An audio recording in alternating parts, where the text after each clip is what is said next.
So that's the question. Eric, can you hear the intro music? Because I can never hear the intro music. I can hear the intro music. In fact, sometimes I hear it 2 times because I'll have the YouTube cam open? software going and I'll have the stream going so I can watch the chat. So, but yes, I hear it twice sometimes. Well, hello, everybody. Welcome to the Sunday show here on the line. I'm Matt Dillahunty, joining me this week. Eric from Skeptics and Scoundrels. It's funny because so I can always tell who's producing. Not the least of which is, if Arden's producing, I already know it because she's right down the hall. But if Arden's producing the show, for some reason with her setup, I hear the intro music. And with the Margan setup, it's not being piped to me. But I will also have YouTube open. And so I'll be like, is the music playing? Is the music? And then all of a sudden I'll hear it on the delay, on the 30-second delay on YouTube. So Yep. Hey, everybody, we're a couple of godless, heathen, atheist, secular, humanist, rational, I don't know, free thinking, pick your label. We don't care. We're not that worried about the label thing, but we don't believe in a God. And we definitely don't believe in privileged positions for religious beliefs. You're free to have whatever belief your conscience dictates you to have. But you don't get to impose that onto others. If we've missed something, if we've missed the evidence that should clearly point to not only is there a God, but it's this God, and this is what he wants or cares about, by all means, today would be a great day to call in and let us know what we missed. Because we have similar but distinctly different backgrounds. And we've got calls queuing up right now if you're ready. Absolutely. Then let's get started with London, whose pronouns are she, her, calling from Theist. London says there's too many reasons to list to believe in God. How you doing, London? I'm gay. Really? Is that a reason to believe in God? A member of KAS has joined the server. Open. Oh, let me go ahead and could not change call status because call is not in progress. I think London needs some hobbies. It's so disappointing because we started off and we've got someone who calls in to say there's too many reasons to list to believe in a God. And what's funny is we can see that with the call screen. And so, by the way, lines are open now. We're always going to prioritize theist calls. So if you have a good reason to believe in God, if you're not just calling in to, I don't know, play your soundboard clip or whatever else, by all means, please do so. But we don't have to have callers to have an honest discussion about why people believe in God and why we don't share those beliefs. And quite frankly, I'm pretty sure that you could pick any 2 hosts for any of the line shows and plop us down right here. And we could talk about how and why we used to believe and what potentially changed our minds. We can also, all of us, talk about the various arguments and evidence that people have presented both to us individually on the shows over the years, and because we've spent time studying it, the various argument categories for the gods of classical theism, or specific things about Christianity or Islam or Scientology, or Mormonism or Jehovah's Witnesses. We don't have an expertise in all of those. but we could do it, and we would do it completely fairly. And that is, when somebody says, "Hey, Eric, I just can't believe that everything came from nothing," and Eric could then address how and why that does or doesn't have anything to do with whether or not you can demonstrate that a God exists, both from the just failure of your personal, you find you are incredulous about something doesn't in and of itself mean that is or isn't the case, doesn't tell you anything. But we'd rather have sincere believers call in.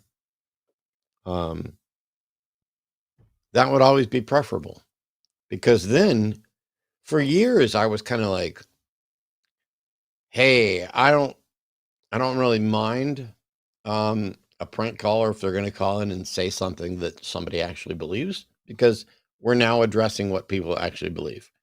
But if people are no longer willing to defend what they believe, or we can't find people who aren't just here to make noise, I'd be happy for us just to have a discussion about why we used to believe, what changed our minds. Yeah.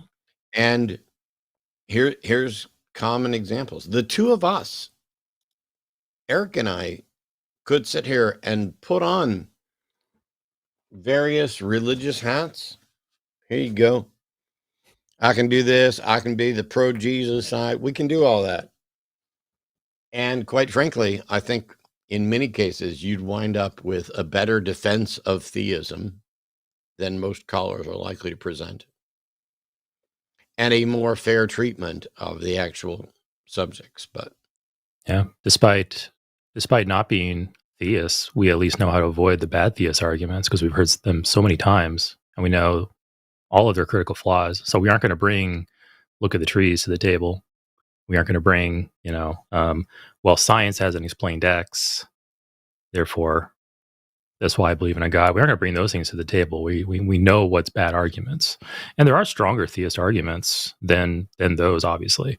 But we think there's problems with those too, much more subtle and harder to detect problems.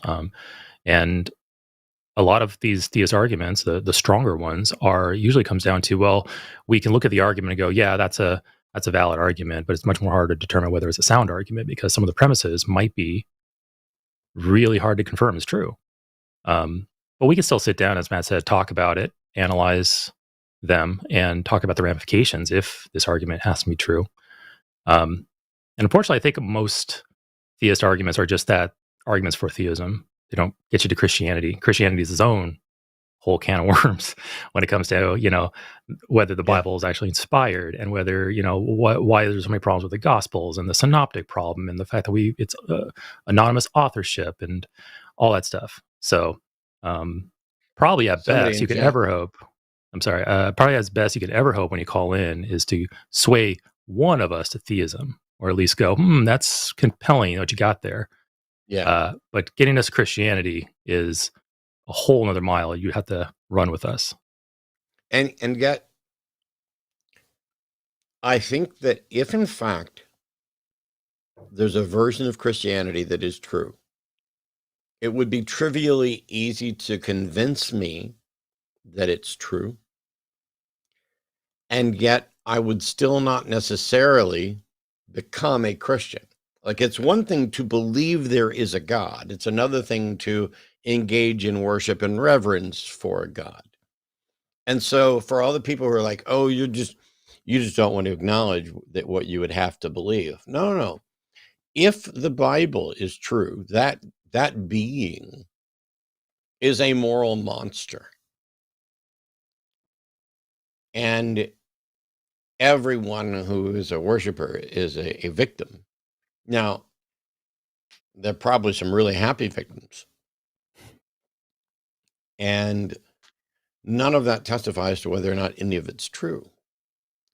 But I could absolutely believe that being exists and still not worship or revere him. Just like I can believe that we have a president and absolutely despise who it is. I can believe that there is a king and still not want to follow a king and perhaps even want to overthrow a king. So those things are separate. And it's one of the reasons why I've always liked the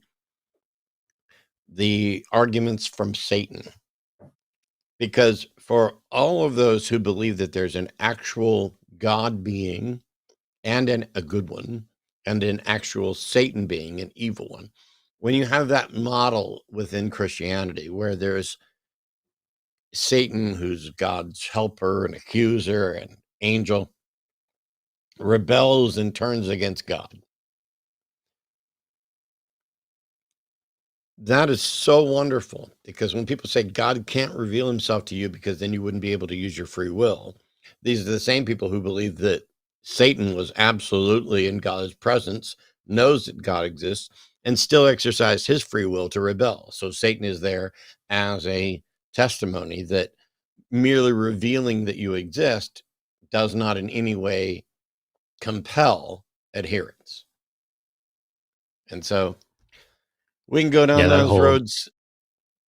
That whole free will argument that if God were to reveal himself to you, you would violate your free will because you have no choice but to acknowledge him.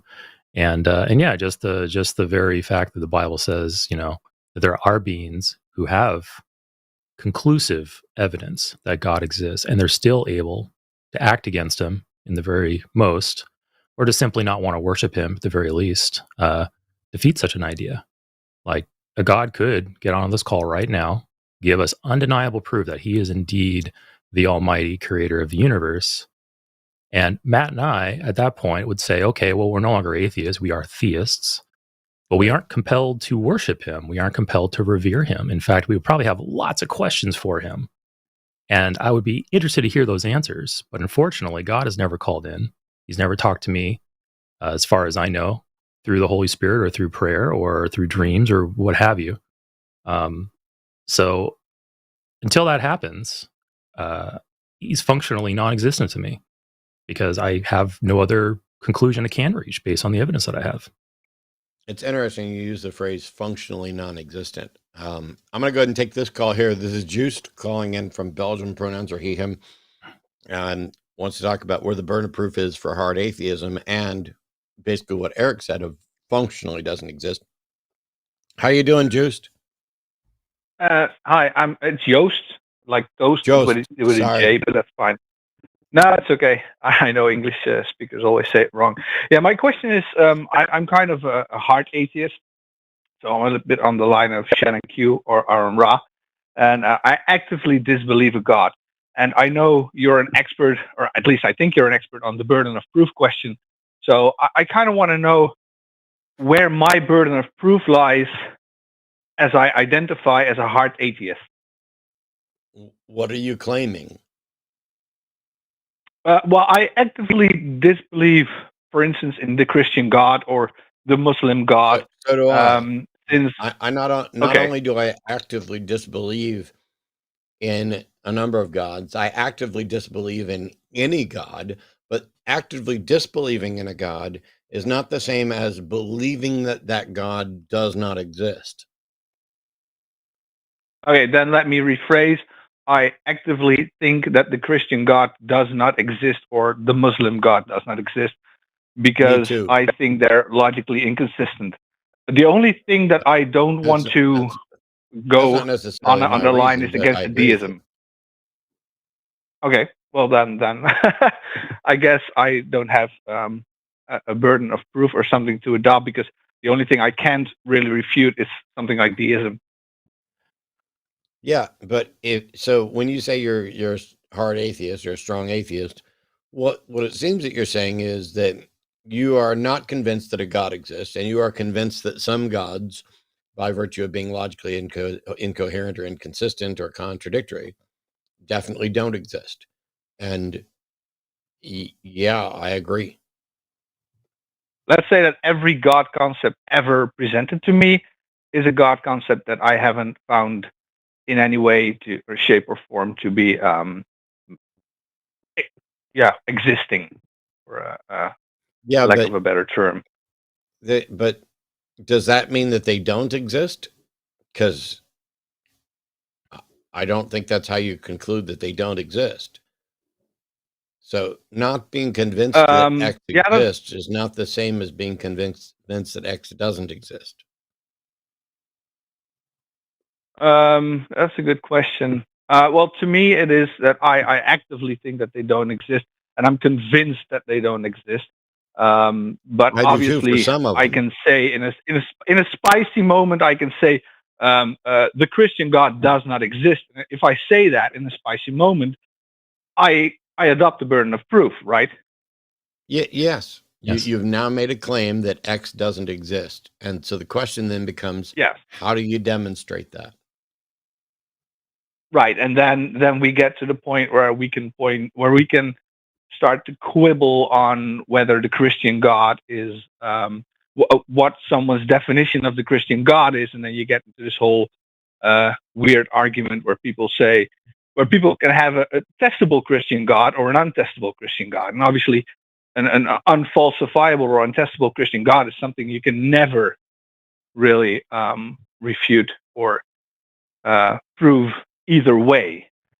So I just it's difficult for me to see where the line of the burden of proof is, and that's just something that I struggle with. Well, and maybe it's not a good question for this. I'm not quite sure what you mean by the line of the burden of proof. If you make a claim, you have adopted a burden of proof. That whether or not you've adopted a burden of proof is separate from whether or not you're able to meet that burden of proof. Which line are you talking about? Because the first line is maybe more meeting the line. If you make a claim, you have adopted a burden of proof. Right. Well, maybe more meeting the line. That's probably the best way to explain it. That's up to each individual. Yeah, and just it might be important here to clearly understand what you're making or not making a claim about, because so hard atheist, soft atheist, however you want to put it. I like using the terms Gnostic atheist and agnostic atheist, but we'll go with the hard and soft terms right now. So to say that you're a hard atheist, you are making an active claim against a god, basically. Soft atheist is not making an active claim, but you're simply rejecting the positive assertion that God exists. And so you can be both a hard atheist and a soft atheist at the same time when you consider that the God you're talking about may be different. So, for instance, in my case, I consider myself a hard atheist with regard to the Christian God, but I consider myself a soft atheist for most other gods, like let's say like a deist God or a less comically bad defined God, like I don't know what other ones are out there. We can just go with deism, a nice general God. I'm a soft atheist when it comes to deist assertions because they have not defined contradictions into their God like Christianity, I think, has. And so with the Christian God, I make the hard claim against it. Therefore, I am adopting a burden of proof to back up that claim. And the evidence or the argumentation I use against the Christian God is basically the problem of evil, problem of suffering, or the problem of divine hiddenness. I think both of those are fairly well geared for taking out the Christian God as a possibility. So you may be in the situation where you are thinking, okay, well, I'm a hard atheist, and that's going to put me in a position of disproving every God I come across. And you don't have to do that. You can say, with regard to this God, I'm a hard atheist. With regard to that God, I'm a soft atheist. And pick up the burden of proof where you want to pick it up. Because those gods are different. They're defined differently. A deist God may not be omnipotent, but the Christian God, in most cases, is, depending on... I've talked to some Christians who don't think that's the case, but most Christians do. So be careful, and like you said, you can get caught up in spicy moments where you accidentally like step over what you're actually trying to communicate, and that's fine. Just walk it back and say, okay, I misspoke there. I want to handle it this way or whatever. But clearly define what you're talking about, and then label yourself accordingly. I think there's like you can. I think that's a very, very good thing. Thank you. Okay, go ahead. Thanks, Jost. I think you could divide the God claims into like 3 different categories. One is they're testable. And so testable God claims, you can either confirm or fail to confirm, but at least testable claims that continually fail to affirm. Not only are we not going to believe them, but we may have good reason to believe that they're false. So there's testable God claims. Then there's untestable claims, and then there's incoherent claims. And the distinction between the first two categories is whether or not there's a testable claim at all. I don't know how you can have good reason to accept that an untestable God claim is true.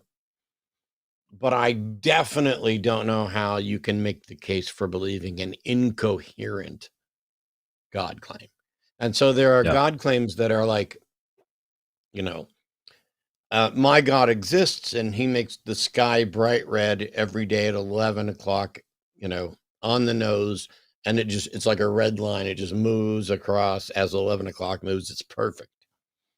And then as soon as you find that red line doesn't exist, you have essentially falsified that God claim. Then you have an untestable claim, which is maybe my God does this, maybe it doesn't, but at least he has these characteristics where he's responsible for a light. That's ultimately an untestable claim and unfalsifiable. But at least it is something that makes sense. When you say things like, well, I think that God is just the universe's way to know itself, that's now an incoherent claim. You've not only made something that's not testable, it's not potentially testable. It is, you might as well have said, Fergal, Burgle, McBurgle, or Burgle, Durgle. So we do have theists calling in, though. Yeah, that's a good way to look at it, dividing it up into testable and untestable, and then incoherent. And like when I say things like, I think the problem of evil defeats the Christian God, it's not necessarily just with the definition of the God itself, but it's the God as defined coupled with the reality I observe. And I can see issues in there with, how that God is supposed to act, or how that God is defined to have what kind of values and what he would do compared to what I actually see in real life. So while there's, and then you mentioned testing, we have instances of this God being testable in the Bible, but all of a sudden now today it's thou shalt not test your God. All of a sudden, now that we have more robust ways of doing it, so this kind of shifting of the goalposts over time, and also like these contradictions baked into it. I'm kind of talking to Jost now at this point. Again, seeing all that together defeats the whole proposition. I don't need to go in there and test. Because the way it is defined, it is just, I can't work with it, because if I test it, then potentially as God can just completely ignore or frustrate my tests. But I also have evidence in the Bible that these tests supposedly did occur, and God did respond to these tests. So like now you're saying that this God behaves in two different ways. And you could potentially come up with some type of apologetic about why that's the case, but it doesn't help me at all. Like I'm still in the same boat as like, I can't test this, so I'm not going to accept this. So, yeah. All right. Robert is calling from California. Pronouns are he, him. Robert says the point of life is to discover God. Hey, Robert, how did you come by that knowledge? Curiosity. I happen to be neurodivergent. So my whole life, I enjoy discovery. My confusion, Robert, is that you called in to tell us what the point of life is, and I asked how you came by that knowledge. How do you know that that's the purpose of life? And you just said curiosity. Curiosity is not a method for understanding something to be true. It's a reason to ask questions. It is not the reason for the answers. So how did you discover that the purpose of life is to discover God? Okay. I'll be more specific in my answer. Curiosity drove me to really read, investigate, but mostly read. I read the Bible thoroughly, without a religion, without something kind of like influencing. I just kind of read it, and Why? and I haven't stopped. Well, because I was curious. I was curious to see if it was Okay. true. So Well, so I'll, so I'll tell you what. Robert, Yes, go ahead. you're failing to answer the question. Plenty of people could get curious about anything, and plenty of people could read Yes, the Bible. But that doesn't tell right. me how you discovered that the purpose of life is to discover God. Well, it says it's written in the Bible. That's what it No, says. it's not. And no, it's not. And even if it were written in the Bible that the purpose of life is to discover God, that wouldn't make that true. Well, it's true because the statements the Bible makes are very bold, and and we're looking at it, so it's undeniable. Robert, you're not serious, right? This is a prank? Oh, I'm serious. I'm completely serious. Okay, let's put it No, to the no, test. stop talking. Stop talking and listen to me. Yeah, I'm listening. I'm listening. What you said was that it's true because the Bible makes serious claims and we're looking at it. Yes. Do you think that if a book makes serious claims and we're looking at it, that that is in any way a testament to the truth of the claim? Oh, it's a proof. It's proof, but not just one proof. It's plenty. Like, No, I Robert. mean, No, you don't have Robert. time. No, Robert. No, Robert. No, Robert. When I ask you why something is true, and you say it's true because it's a very serious claim and we're looking at it, you sound fucking ridiculous because that is not how you tell if something is true. How can you? How can I? So tell me. You tell me something truthful that I may get the example. Since I'm like lost. It's true that this is a cell phone that was manufactured by Samsung. Okay. All right. Well, I mean the same thing. Okay. So I'll give it. No, Let's get you to the don't. point. Before No, you look, no, you don't. don't, I'm don't, I don't want literally, you. Look, I'm I don't want literally you to. holding, You know, I'm literally holding the cell phone in my hand. I have yes. the Yes. manufacturer's note on it. I can do research to find exactly when this phone was manufactured by its serial number, etc. These are truth claims that we can verify, and they are not remotely true because they're serious and someone was looking into them. Look. Okay. So okay. Well, look. If you know how to use that phone, you know how to use it. No, Robert, I don't know how to I'm use the asking. phone. You know how to use it. See, now you're Then why lying. did you then It's why did you look. fucking ask me? Why did you fucking ask me if I Well, know how because to use my phone? because I want you to put it to use. Look, there is a Bible verse Robert, on. I don't need my phone for you to demonstrate the truth of your claim that the purpose of life is to discover God. So for the last time, how can we know that it is true that the purpose of life is to discover God? How can we know that? Okay, I want to show you that you are unwilling. It's very, I think we already too much time to spend Robert, doing this Robert, childish you're a thing. fucking liar. You're a fucking liar. I've Why repeatedly am I a asked you. liar? I don't know why you're a liar, but you are. I've repeatedly asked you Why? to demonstrate, shut up and listen, and you'll fucking learn. I've repeatedly Learn asked what? you.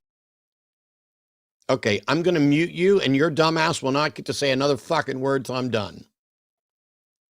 I have repeatedly asked you, how can we know that the purpose of life is to discover God? And now you're saying you'd like to show me, but I'm too resistant.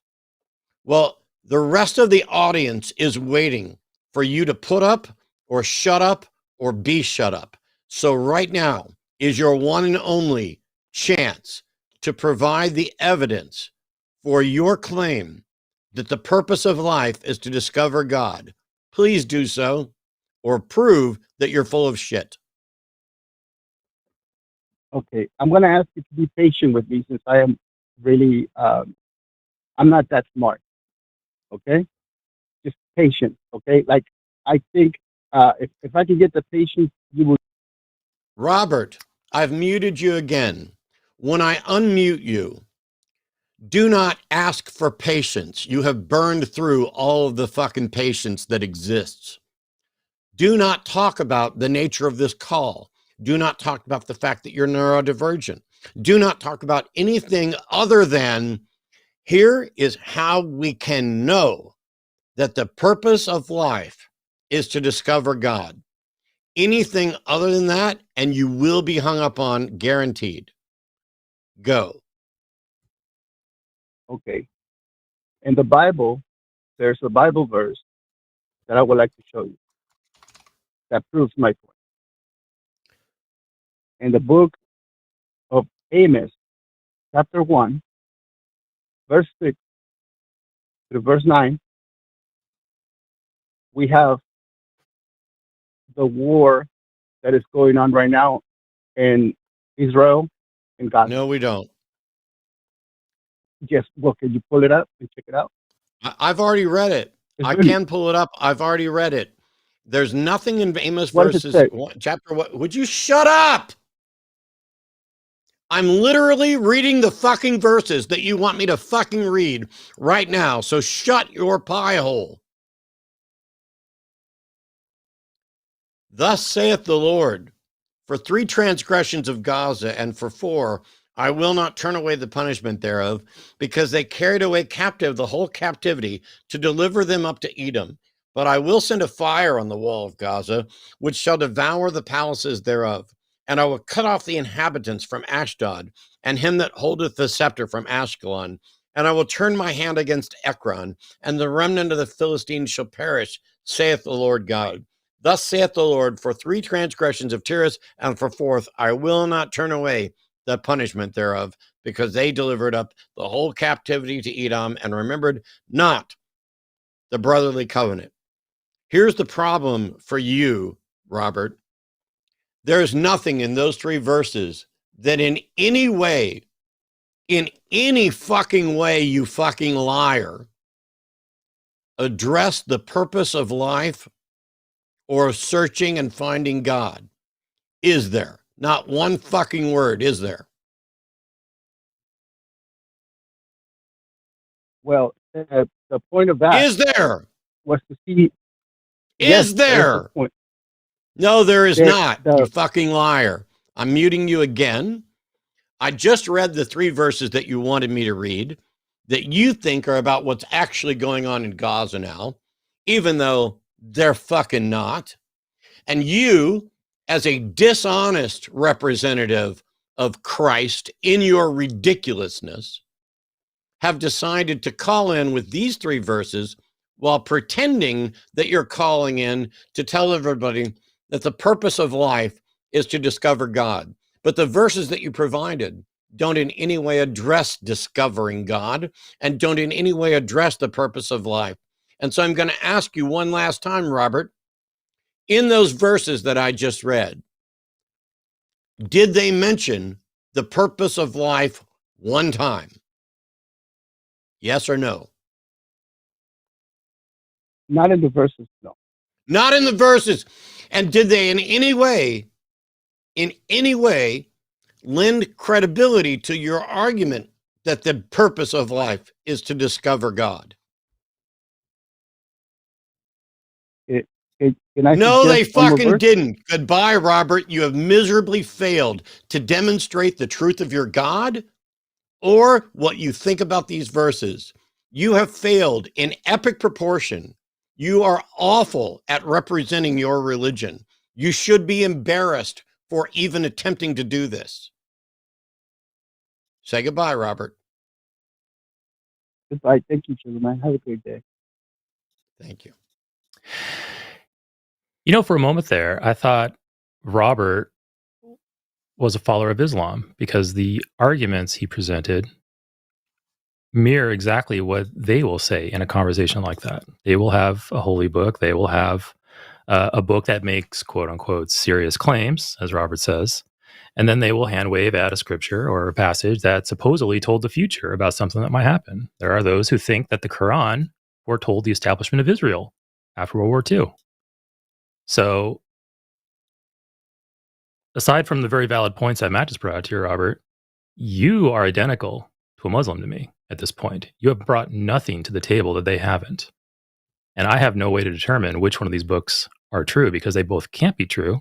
They both point to two different gods that both can't exist at the same time.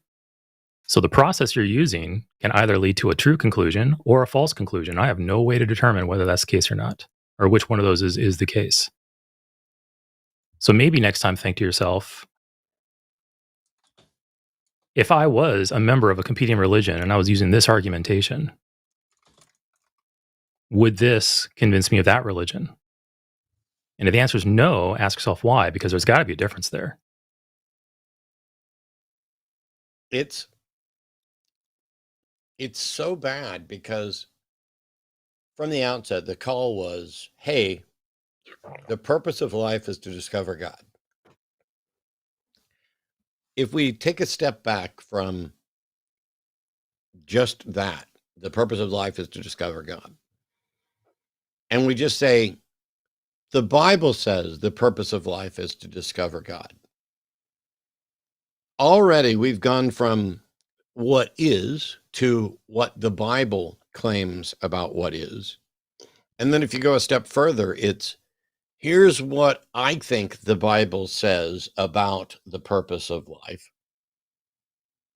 And so now we're yet another step removed from the purpose of life is to the Bible says the purpose of life is to I think the Bible says this is the purpose of life.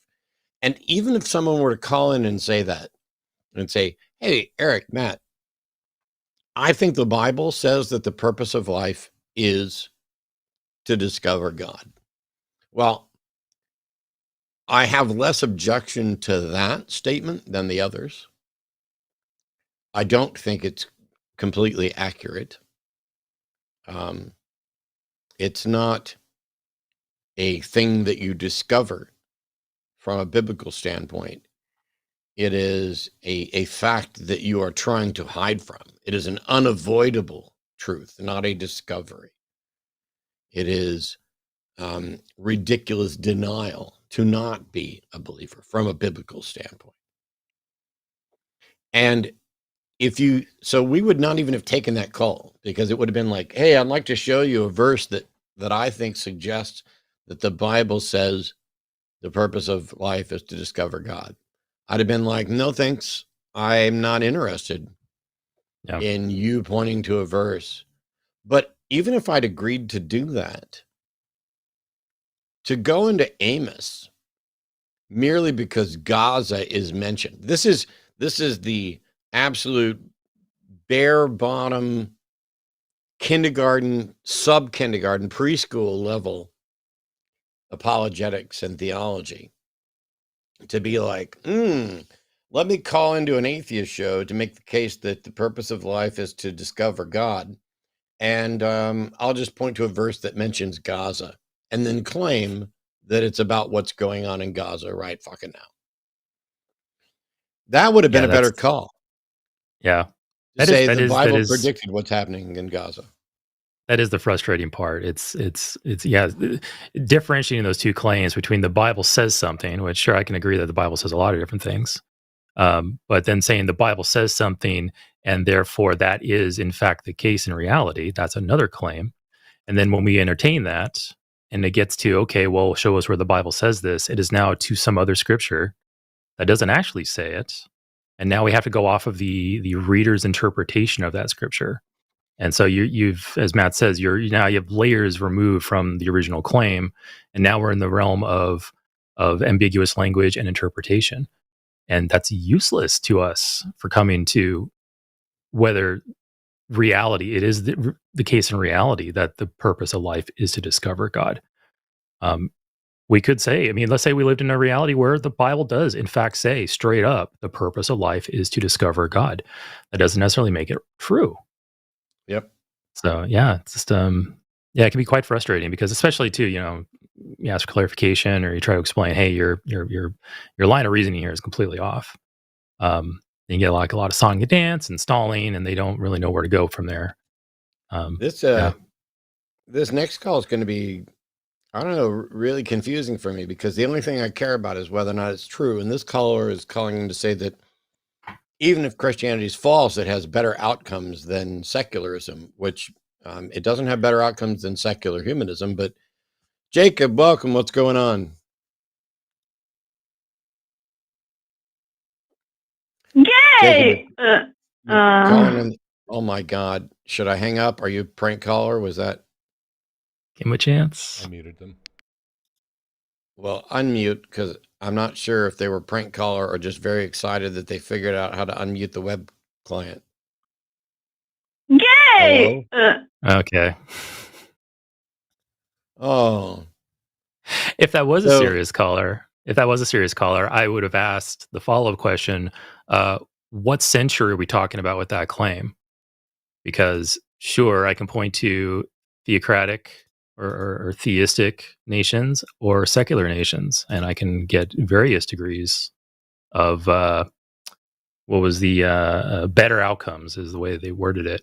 Yeah, so I mean, Jacob, if that was a legit question, what century are we talking about? Because you're focused on the 20th, I think, with the thrust of that question, but I can talk to about a bunch of other centuries that when Christianity was in charge of the government, it wasn't so great. It's so wild to me that, like, sincere, it's at the point now where the trolls are the only ones who can say, I'd like to demonstrate this point. The rest of them is like, there's not even an attempt. It's, let me explain to you how I know that the purpose of life is to discover God. And it's because in Amos, a book that virtually nobody bothers reading or caring about, it mentions Gaza. And by the way, that series of verses about the 3 transgressions and you get 3 transgressions, but not a 4th.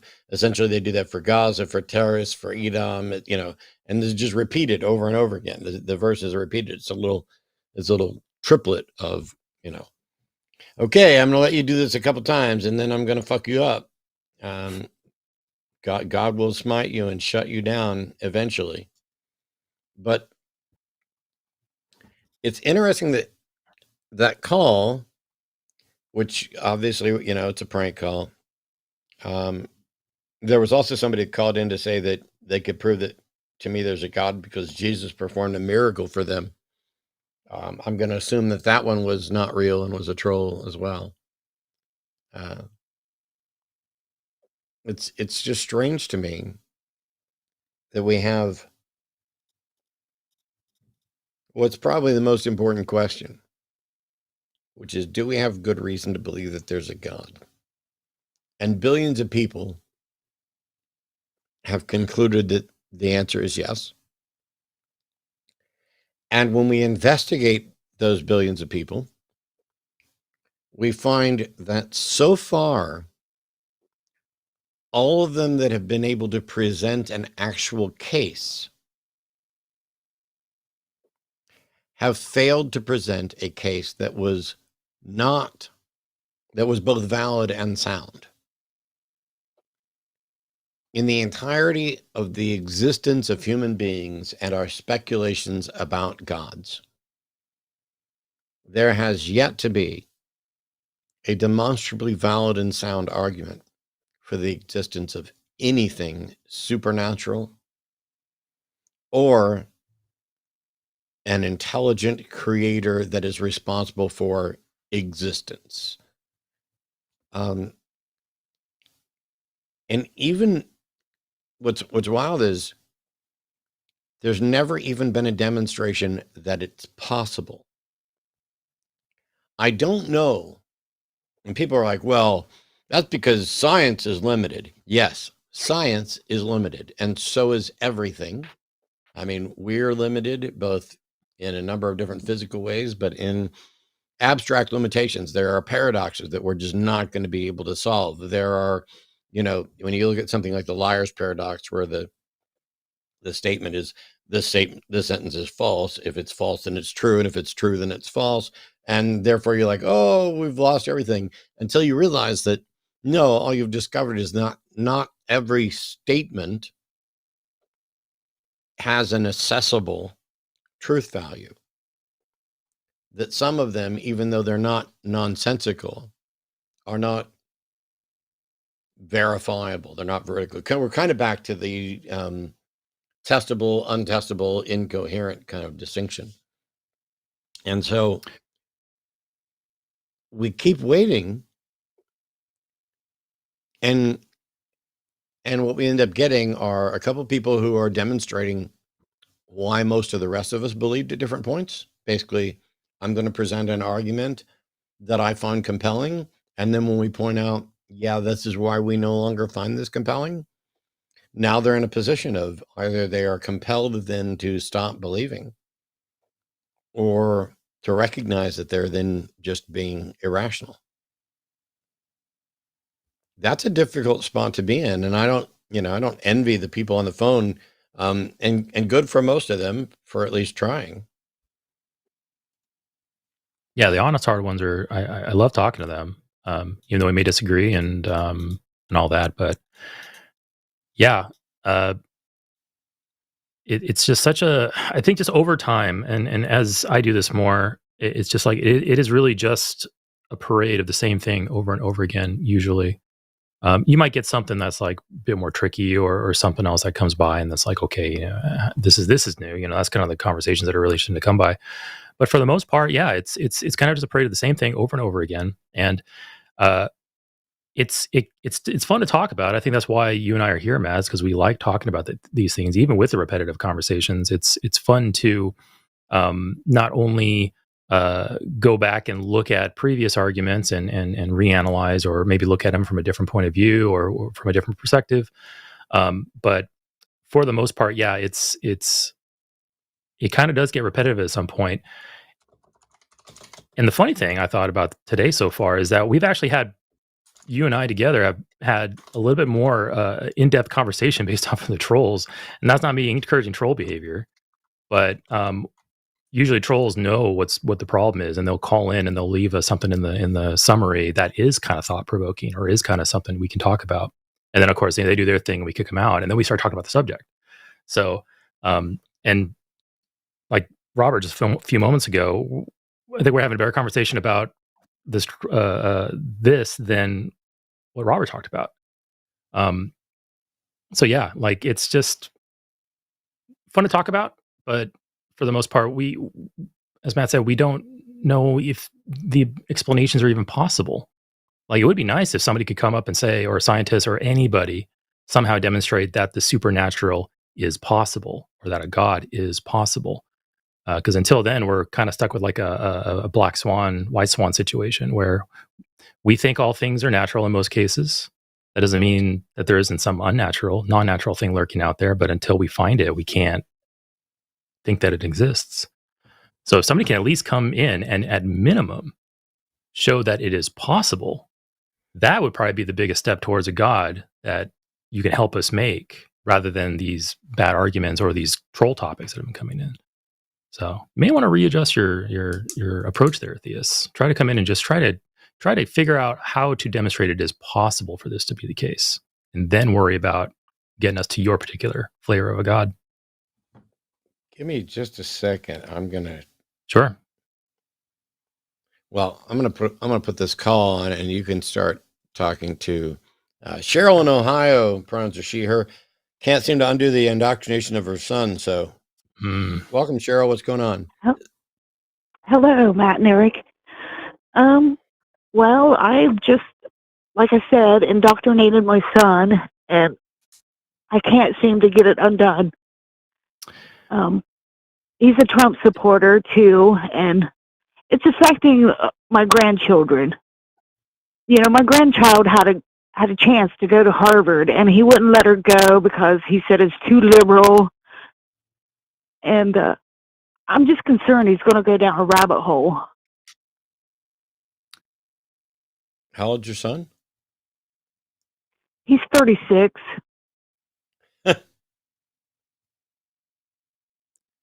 I apologize for laughing.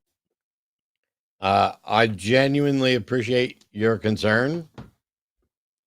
I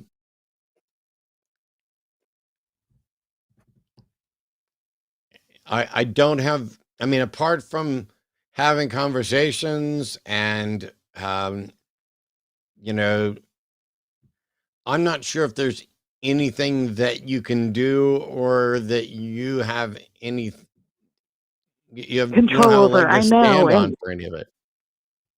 And it's kind of frustrating because I see my grandchildren, and it's like a big joke with them. Because my smallest grandchild, she's like, I believe what Grandma believes, and, you know, it causes tension there. I was like, you know, Grandma's a pagan. But it does cause tension a little.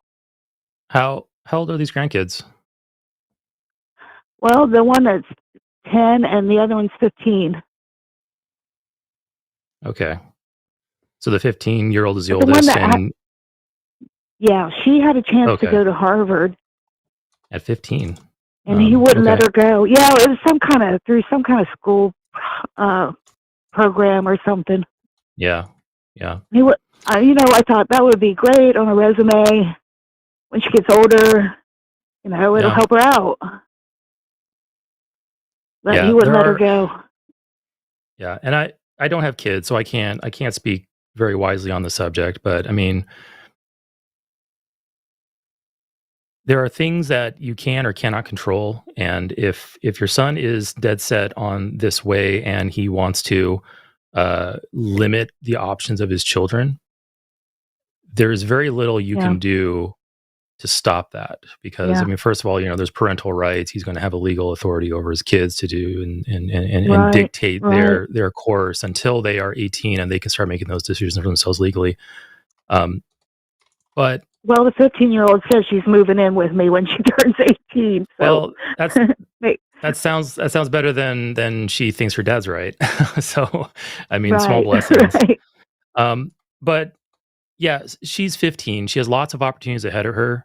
It sounds like you are influencing her positively. Because I mean, I agree. Aside from the whole politics thing, I think limiting your kids' opportunities based on such a stupid thing like, oh, this particular institution is aligned in this particular way, I think, and I disagree with that. So I'm just going to say no to this. Like that is something that your granddaughter very likely sees and understands.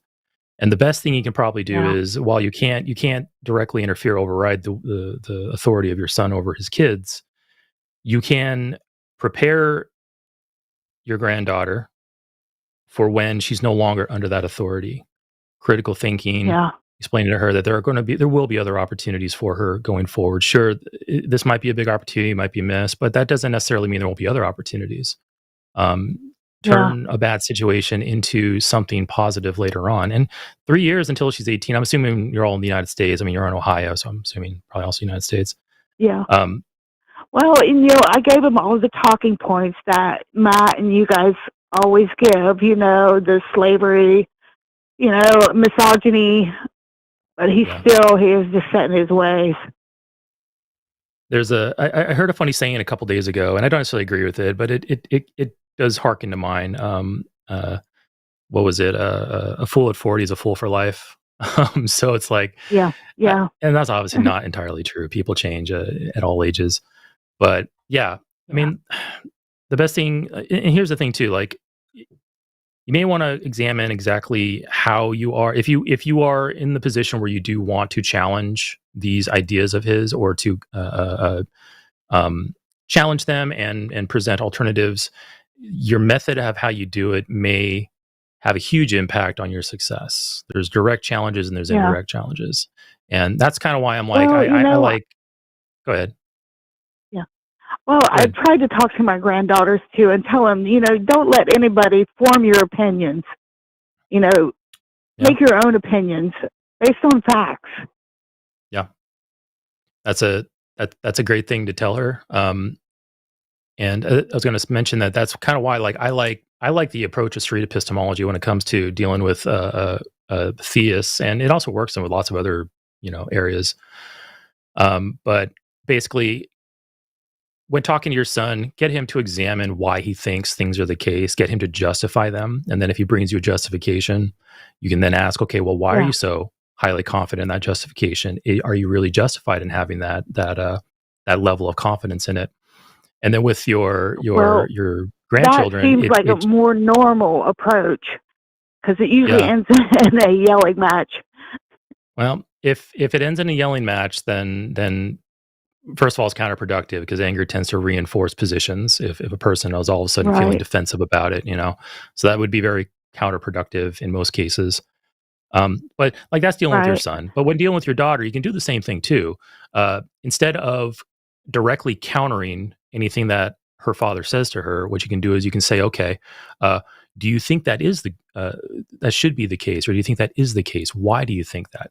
And instill more principles and ways of thinking into her instead of just what to think.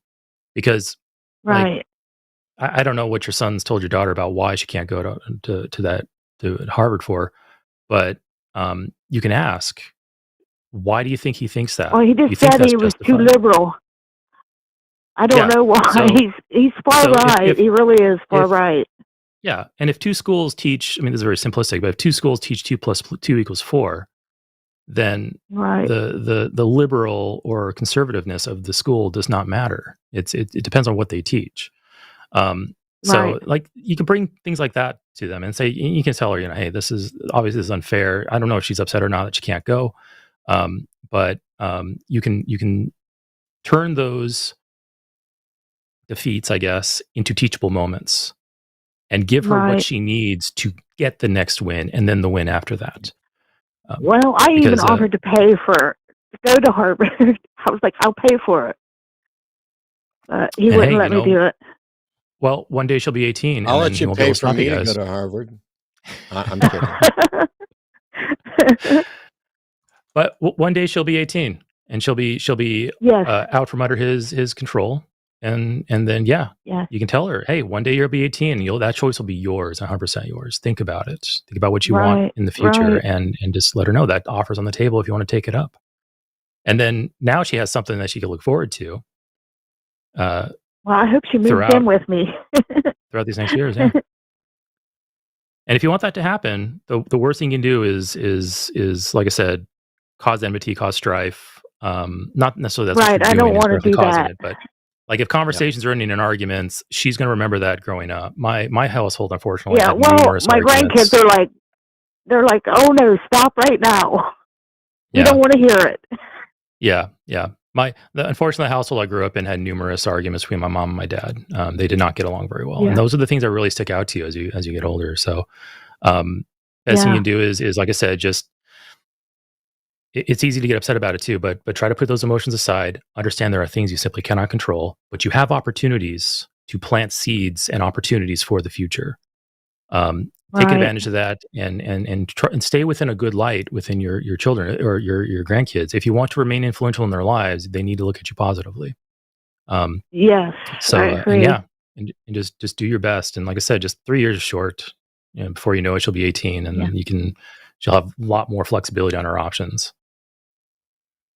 Well, this is an unrelated topic, but it's about, have you guys heard about this new legislation they're putting in Ohio, or introducing in Ohio, about conception at erection? Yeah, it's not a real thing. It's introduced by the Democrats. Yes, I know. Yeah. They're using it to try. That is wild. It is I think it's stupid and is representative of why we're in this mess, because I agree. I don't know that it does a thing. to address or teach How would they anyone enforce it? anything when, never mind. Yeah, how would they enforce that? I don't. It's not enforceable. It wasn't serious. It is. Yeah. It is a mock. It's a piece of mock legislation designed to mock something that life begins at conception, or that you want to say what someone's gender is at conception. It's intended to mock that. The problem is that you can't mock something that people take seriously. You're not saying it's ridiculous isn't going to convince anybody. Yeah, I didn't know anything about it, but it sounds like, I mean, I've heard of the idea a couple weeks ago, but just off the surface, it sounds like to me just like some type of protest legislation. Like it's more of a statement than an actual serious proposition for a new law, because it's kind of like actually do something. It's kind of like what like a protest. It's kind of like what the Satanic Temple does, where they take Christian laws or Christian laws that are obviously geared towards promoting Christianity and just turn it right back on itself, like turn it into something stupid and absurd, because they're trying to demonstrate why these laws are bad. And this is probably sounds like a similar attempt, but it's probably not done. I don't think politicians should be doing that. The Satanic Temple, fine, that's what they're there for. But politicians shouldn't be doing that. They should be taxpayer money. Yeah, that's pretty much what it is, and it's not getting the point across. Yeah, there's not going to be much more taxpayer money waste on this. But Cheryl, I got to go. We got to try an experiment here. I appreciate the call, and alrighty, thank you. Keep trying to do good.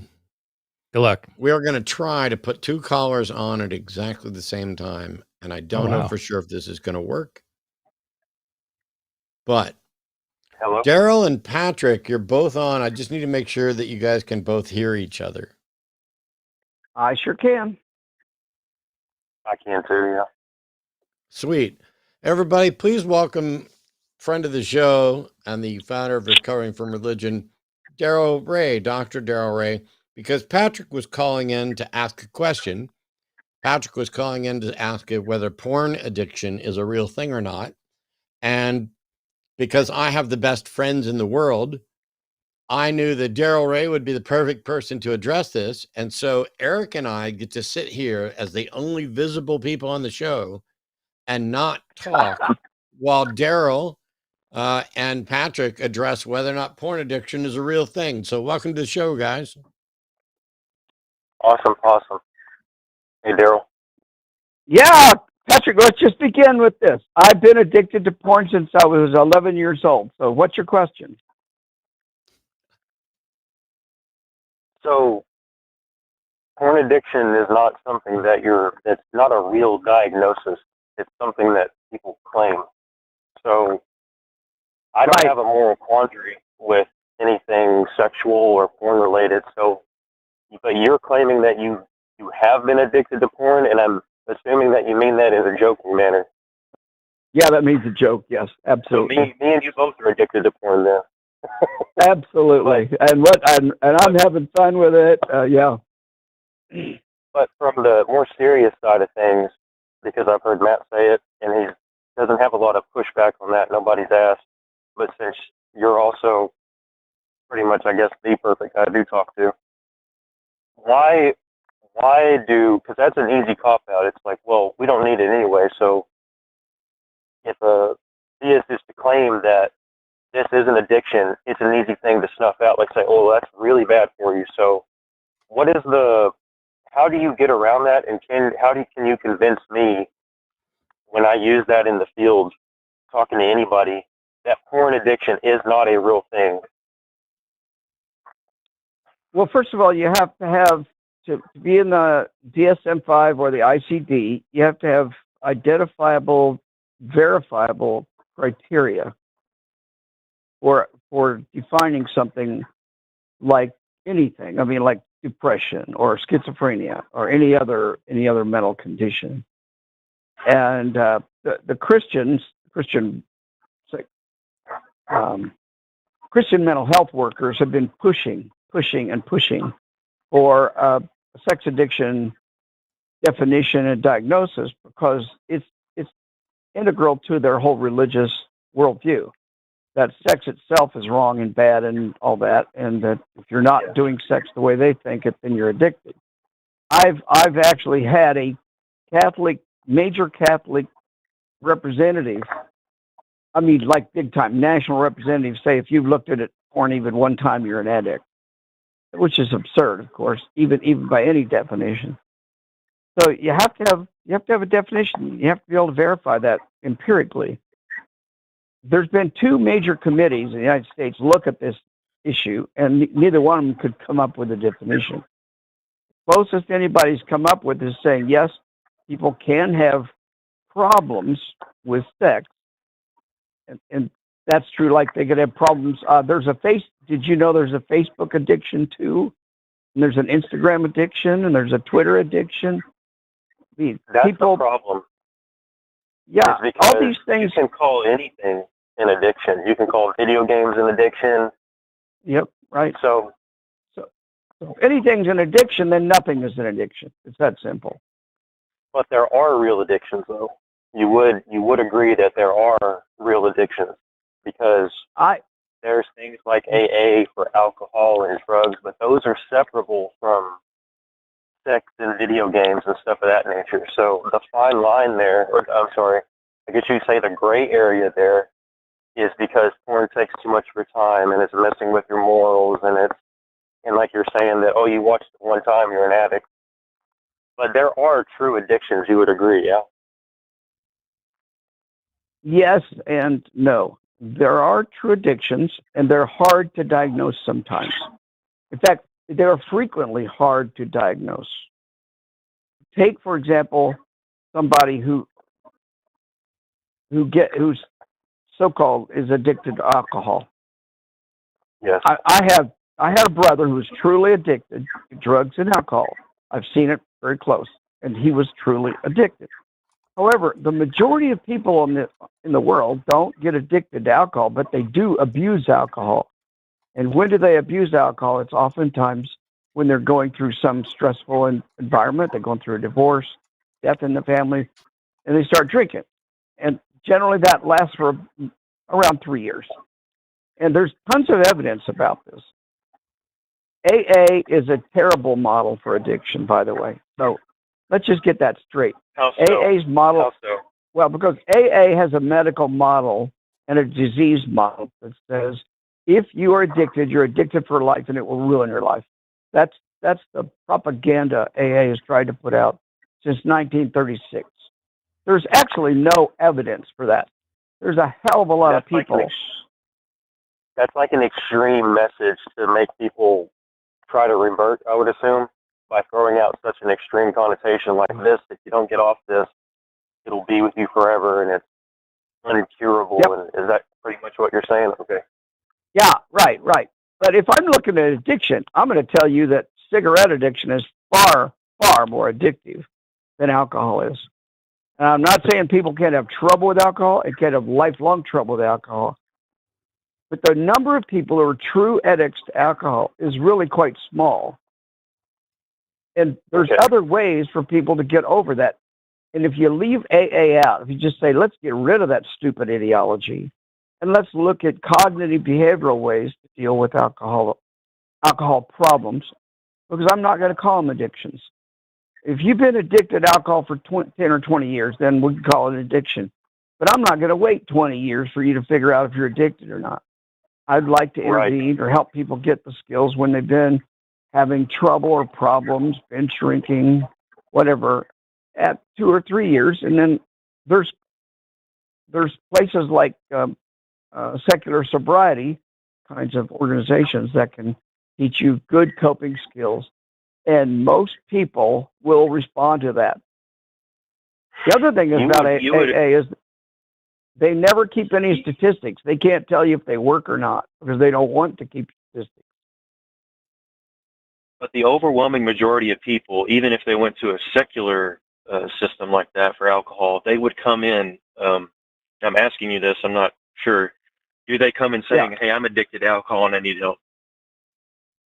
Hopefully they would come in and say, I've got a problem with alcohol. Okay. And I'd like some help. let's not be diagnosing people with addictions that are hard to diagnose. I mean, So seriously, the word it is not. Yeah, let's get rid of it. The word addiction is a diagnosis. It's a word that people toss around like love. Yeah. But they abuse that word when it's not really an addiction, and they do it with so on and so on. Yeah. Come to me and say, I've got a problem. And you know what we'll do then is we'll look at your behavior and what started the behavior and how you want, what your current skill level is. A lot of things we can help you with right now. And within a few months, you will probably be able to drink responsibly, to reduce, we call it harm reduction in psychology. We can help you reduce the harm of what you're experiencing. So let's go to sex addiction, or the notion of sex addiction. What if somebody comes to you and says, I'm addicted to sex?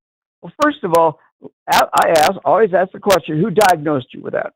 And it's almost always your mother-in-law or your spouse or your preacher. It's never a professional, because if a professional diagnoses you with sex addiction, they're in malpractice. They should be sued, because there is no such thing. So right there, we got a problem. People diagnosing who are not qualified to diagnose, and there is no diagnostic criteria against which to measure it. Now, if you come to me and you say, look, I missed a day of work this week because I'd spent all this time masturbating. Well, I'm gonna ask a few questions, what's going on in your life? And what I'll probably find out is you're depressed, or you just are going through a divorce, or you lost your job. Something is going on that tripped that trigger. And what I've noticed in my career is people really increase their masturbatory behavior after they get divorced. I wonder why. Is it because they're addicted? I have an example. Okay, great. I have an example for the sex addiction. So, hypothetically, married, multiple kids, cuts out the video games, and then looks at the pornography. And not only are they a Christian, but I've been spending too much time on that too. That's an addiction. But the reality is, that person would be assessing the negative energy towards something that wasn't really a problem, actually, because they're just choosing to do that. They're choosing to put their time where it needs to go. Now, if they had a quandary about something, that's on them. Like, well, you're a Christian, so you shouldn't be. There's hang-ups with that anyway. Right. There's people that are going to tell you that's bad anyway. Guys, almost all porn addiction. Let me finish this. Almost all porn addiction is rooted in religious guilt and shame. Yes. There you go. Yes. Yeah, Matt. No, I got to jump in because this is good and all. We got other callers and other stuff, and it's difficult with y'all not being here in the studio with us. I'm happy to drop off. I really, really like talking to Daryl. I really appreciate that insight. Can I call you back, Matt, on the hang up and push on it a little more? Or do you? What do you think about that? You can do that. One of the things I'd point out is that Daryl's going to be back on the show before too much longer, and we're going to be working with that'd be a good day. Recovering from religion and fundraisers and all of that stuff. So, and I can get more thoughts together by that time and make some notes. And just when do you think that'll be, Daryl? I have no idea. Matt's the boss. Okay. I just do what Matt tells me to. He told me to get on the phone. I got on the phone. I appreciate it. That's the way it works. What do you think, Matt? When do you think that'll be? Probably a month's time. I don't have an answer for you right now. If I had an answer, don't you think I'd be advertising exactly what was going to be happening on the network? But we can't do that yet. Okay. I'll keep an eye out, and I'll let you get back to other callers. Thanks, That's guys. the best thing to do, is to like and subscribe and all of those things, so that you get all of the information whenever we go live, whenever we're going to do an event. You got me antsy. I was really, really excited to hear that. So I'll keep my eye out, and I'm already subscribed. So I appreciate it, guys. Okay, you want me to drop off, Matt? Yep. Thank you so much, Gerald. I appreciate the time and the call. Okay, thanks. Yeah, always good. Take care. Talk soon. Take care. We don't have the information at the moment, but yes, in fact, there will be a Recovering from Religion show and shows coming up in the near future. But I don't have all the details yet. So just consider it a teaser. It is So nice. let's get back to the two of us who are here on the show. Yeah, I was going to say, it is nice that we got resources like that where we're like, hey, we got a subject matter expert here we can call in. And Dr. Ray just comes in and just handles it way better than either of us could have. And it's a great thing about the line. Yeah. So we have Derek calling in from Ohio, and evidently they don't have any preferences on pronouns. So Derek wants to know if we've ever asked Jesus for evidence. So Derek, I don't know if you're aware, but not only was I a fundamentalist, evangelical, Southern Baptist Christian, but I walked down the aisle and accepted Jesus into my heart at the age of 5. So yes, I've spoken to Jesus many, many times, never had Jesus reply back.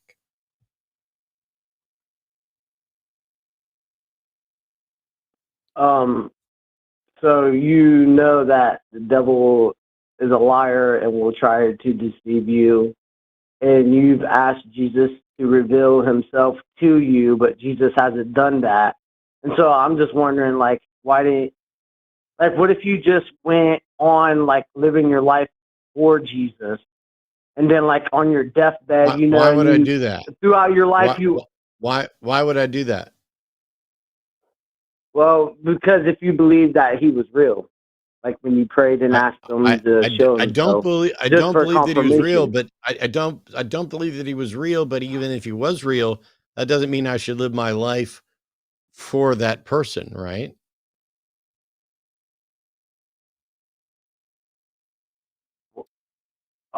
In that case, yes.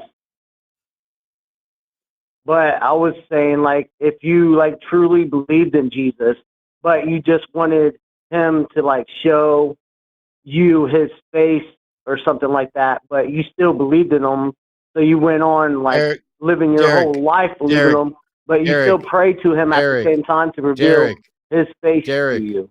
Derek, can you just get to the punchline? Because nobody believes that you're for real.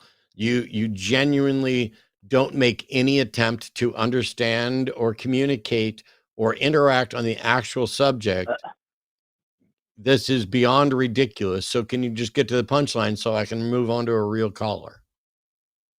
Well, there's actually no punchline. That's kind of disappointing. So you called into two people who used to believe to ask us if we've ever asked Jesus for evidence. Yes, we have. Have you, Derek, asked Jesus for evidence? Yes, I have prayed to Jesus what did Jesus show himself to me. What did Jesus say? Well, I'm still waiting on a reply. So you asked Jesus for evidence and you're still waiting on a reply. How long has it been? I mean, a while. Dude, he's just not that into you. Yeah, Derek, what do you think that wait? What do you think that wait? Wholly ghosted. What do you think that wait should be telling you? It's telling me that it's not telling me that he's not answering me. It's just telling me that he's going to answer me on his time. How is that any different than he's never going to? Yeah, how's that any different between he's never going to answer you, or he's just not there to answer you? How can you? Because you have three possibilities there. Go ahead. Because I believe that Jesus is real. So therefore, I believe that he will answer me because he is real to me. Derek, can what you believe and what reality actually is be different? Well, I believe in what reality is. Derek, yeah, very straightforward question. Okay, good. So what you believe doesn't tell us at all what's actually the case. So you can say all day, I believe Jesus is there. He's just waiting to reveal himself to me or answer me. And it could be the case that he's not there at all. So don't appeal to your belief. What else do you have?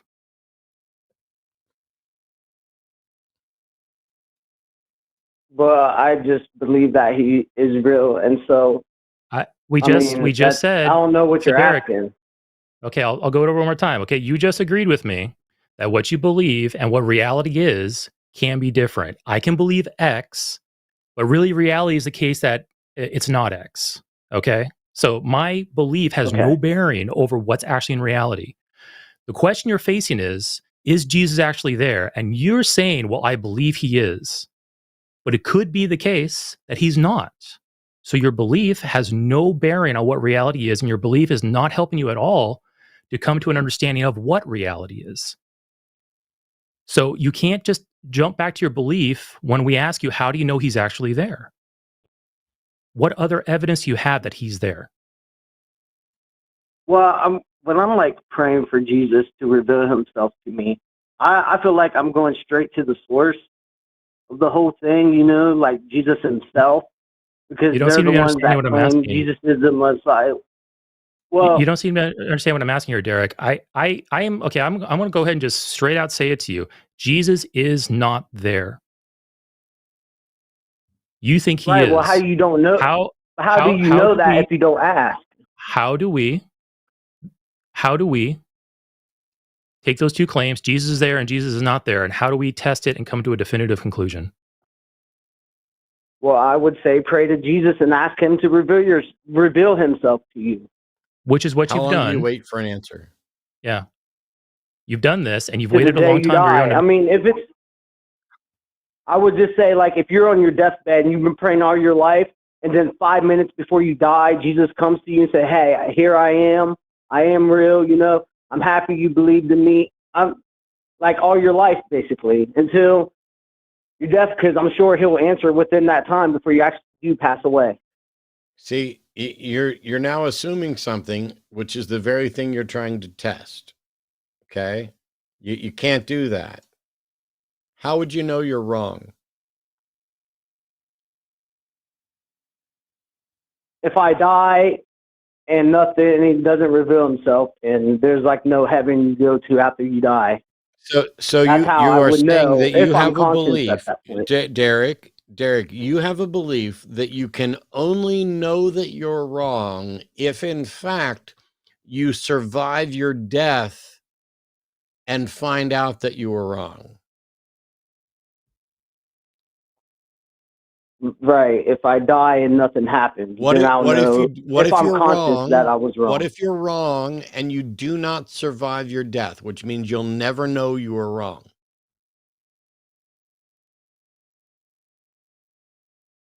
Well, if I am wrong, then, I mean, I won't know I'm wrong. So I guess that's what I just said. I wouldn't really have an opinion on it.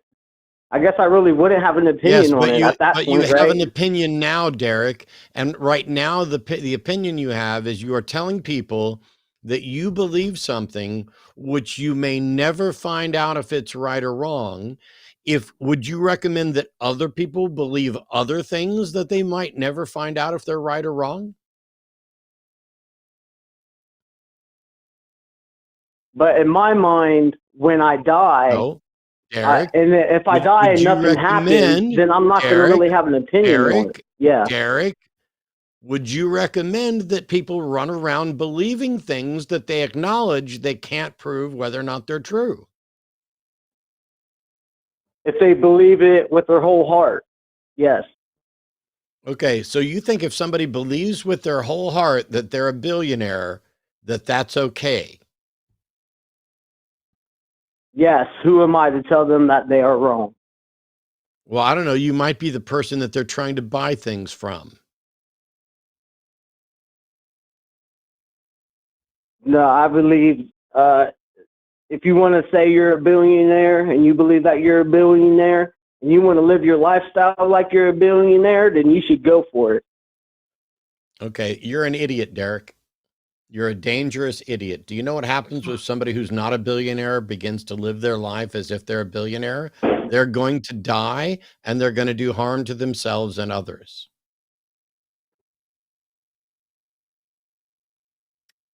And that's on the low end of the risk scale. There are people running around with genuine beliefs right now who are doing active harm to others.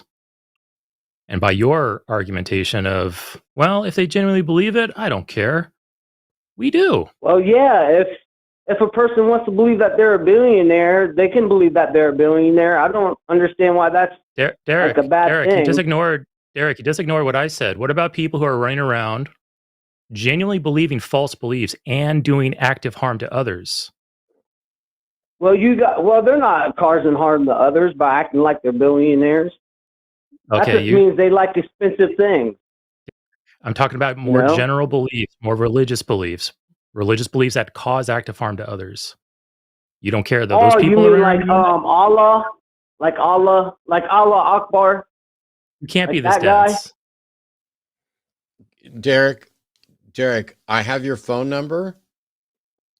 I'm going to call you from my cell phone. Okay. We're gonna have a conversation off the show later today. Are you fine with that? What time? Right after the show's over, I'm going to call you. Okay. I hope I'm not being pranked. We'll find out.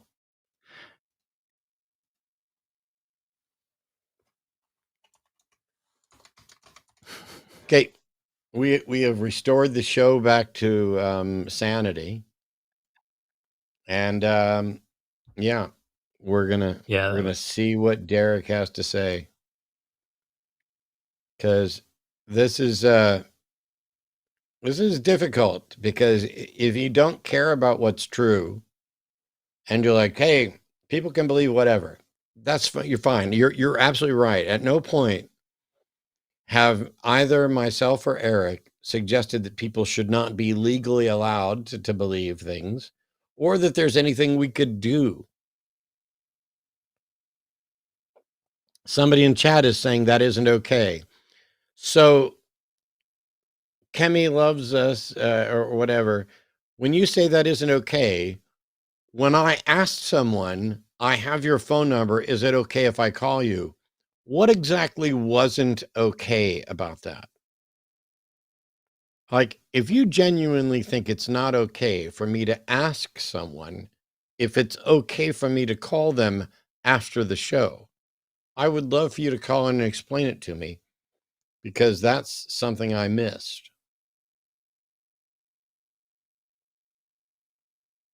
I didn't tell you or anybody else the number, and I'm about to dial someone from my actual cell phone, so they'll have my phone number. What did it call in? Let me know what I missed about what's not good about that. Here we go. Max, your audio thing. Max, your audio thing is already a problem. But before you even get a chance to do a prank call.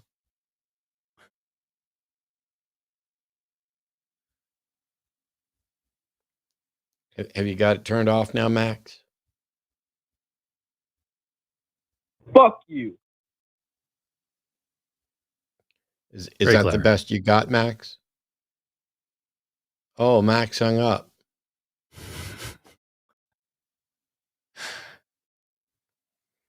By the way, the call screener, the screener app said, if God is not real, why haven't atheists been able to disprove him for over 6,000 years when Genesis was written? So first of all, the very notion that you think that the Christian God in Genesis is the cornerstone of exactly when God belief and God beliefs in general began is that's so very cute. That's very cute.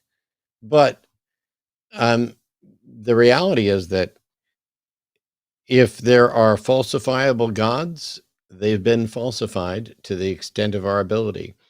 And if there are unfalsifiable gods or incoherent gods, then no one can falsify them. And they cannot also, by virtue of being unfalsifiable or incoherent, cannot have evidentiary warrant for their belief.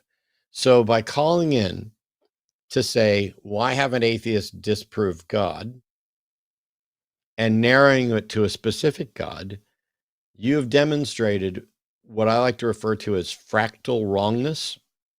You are wrong at every conceivable resolution, no matter how much we zoom out or zoom in. Every aspect of everything in your prank call message was wrong. Because if there's a falsifiable God and it's within our power, then we've demonstrated that those gods don't exist.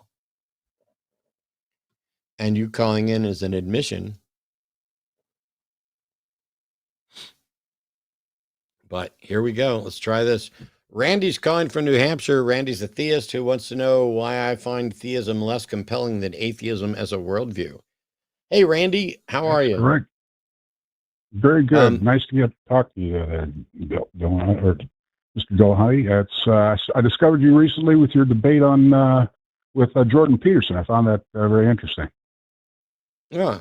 So I'm not looking for a worldview.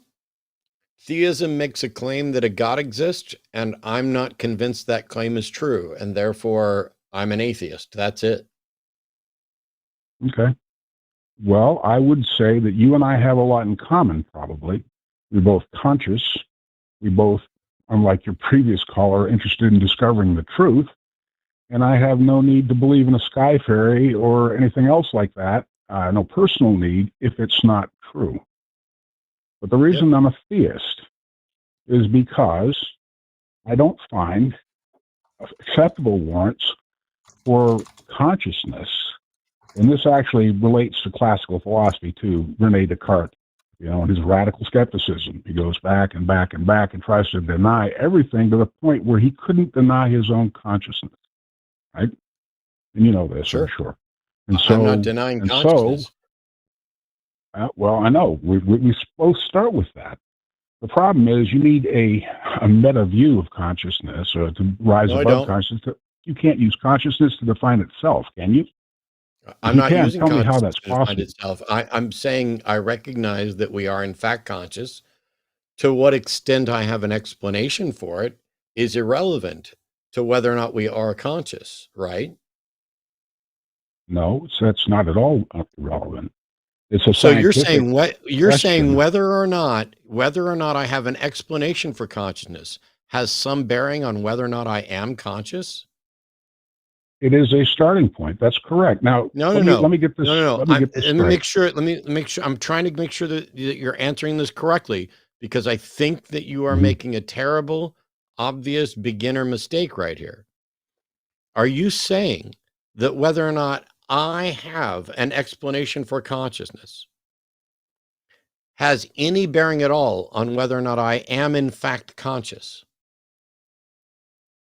Actually, we have to define what consciousness is and try to have some agreement. I'm sorry. I don't know why this is so fucking difficult for you to answer yes or no to this yes or no question. Am I conscious whether or not I have any understanding of what consciousness or why consciousness is? Am I still consciousness? Yes. Am I still conscious? Yes, we are both. Why did conscious. it take 4 times? Right. Why did it take 4 times in rephrasing for me to get you to answer that obvious question? Because you gave the impression because you're that whether or not someone has an explanation for consciousness is a factor in whether or not they are conscious. And that's not true. Well, actually, let me try to clarify what I was getting at here. I think that was a mistake on your part as far as what I was trying to put across. A mistake on my part. I'll take responsibility. So if we rewound this, I'll take responsibility for that. Every person, shut up. Listen to me. If we rewound this, and every person that listened to it heard me ask you multiple times a very clear question about whether or not my having an understanding of consciousness was a factor in whether or not I am conscious, they would hear you making this attempt at clarification from the beginning, and I'm just obtuse who misunderstood, right? Okay, well, let me ask you this. I'm sorry. Let I me just ask did a you a question. summary. I just did a summary and answered and ended it with the question, right, with a question mark. That's also a yes or no. Is that what you were saying? That's not what I was saying Cool. or attempting to So say. what's the justification for theism? The justification for theism is the fact that consciousness itself cannot be defined apart from some higher cause. It may exist, but when you're talking about scientific proof and warrants for consciousness, you can't prove you exist.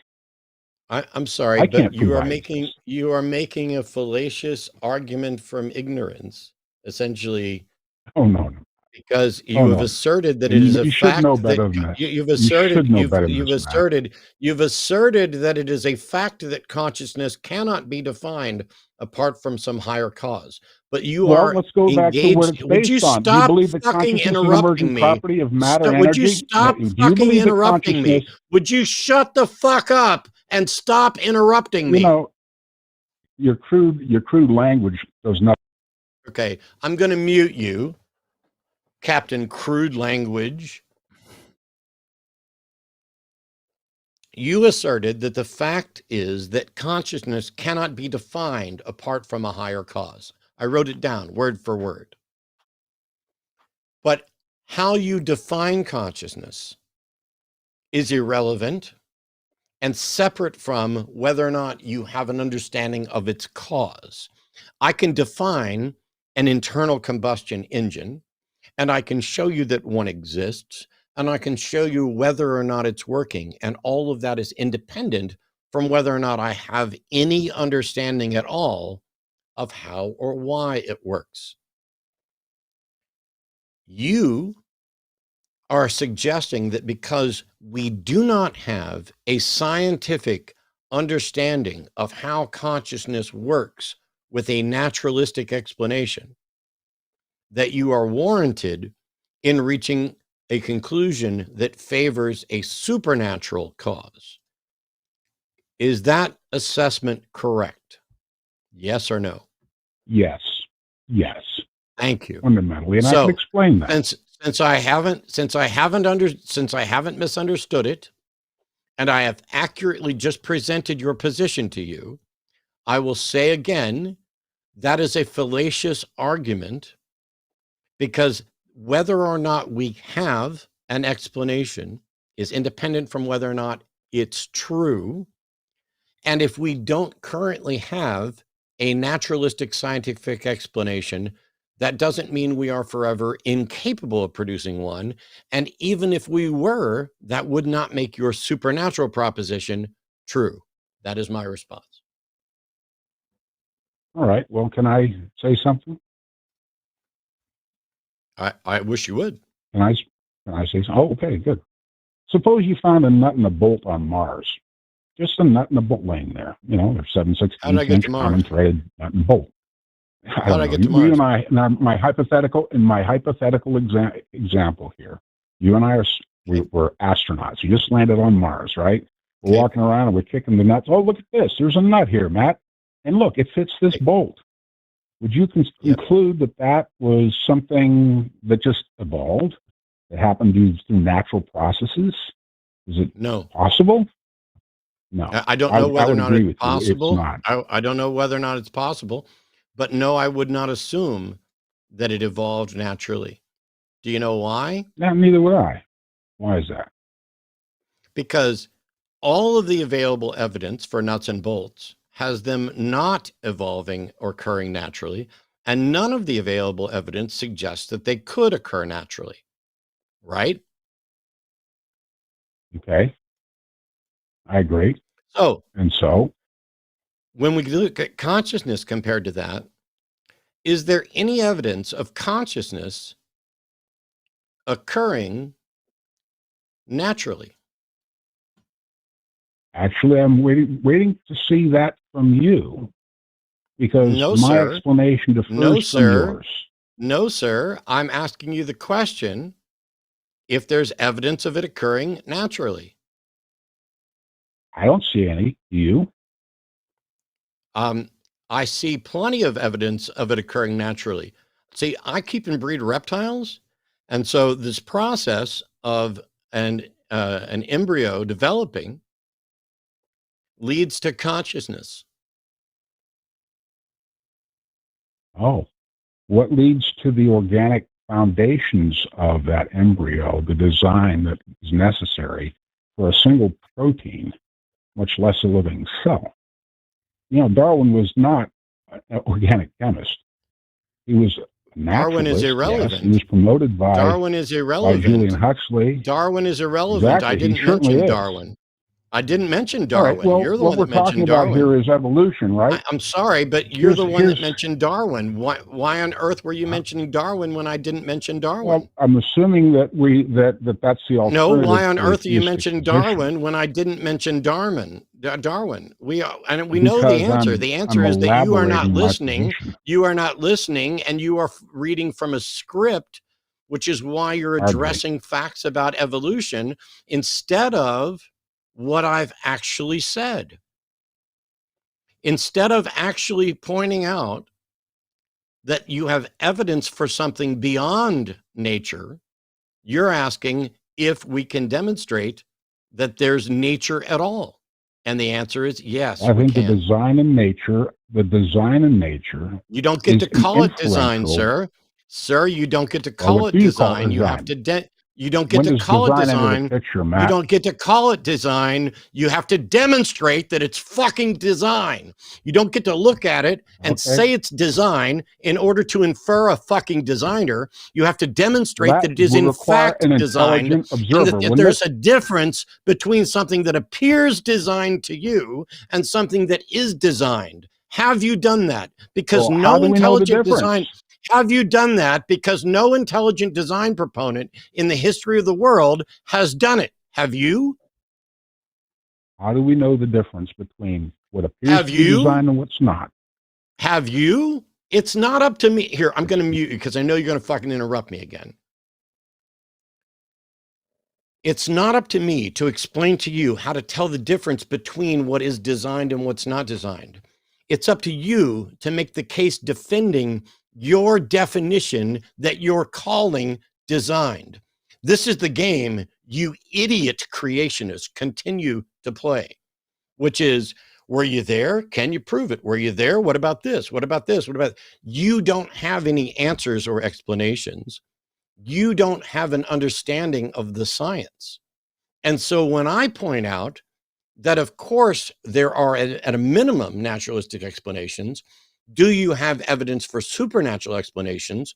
You go to asking questions about things that you don't understand. So don't ask me how to tell the difference between something that's designed and something that's not designed. You have to present your case for how you determined that something was in fact designed. I can do that. Good, you'll be the first.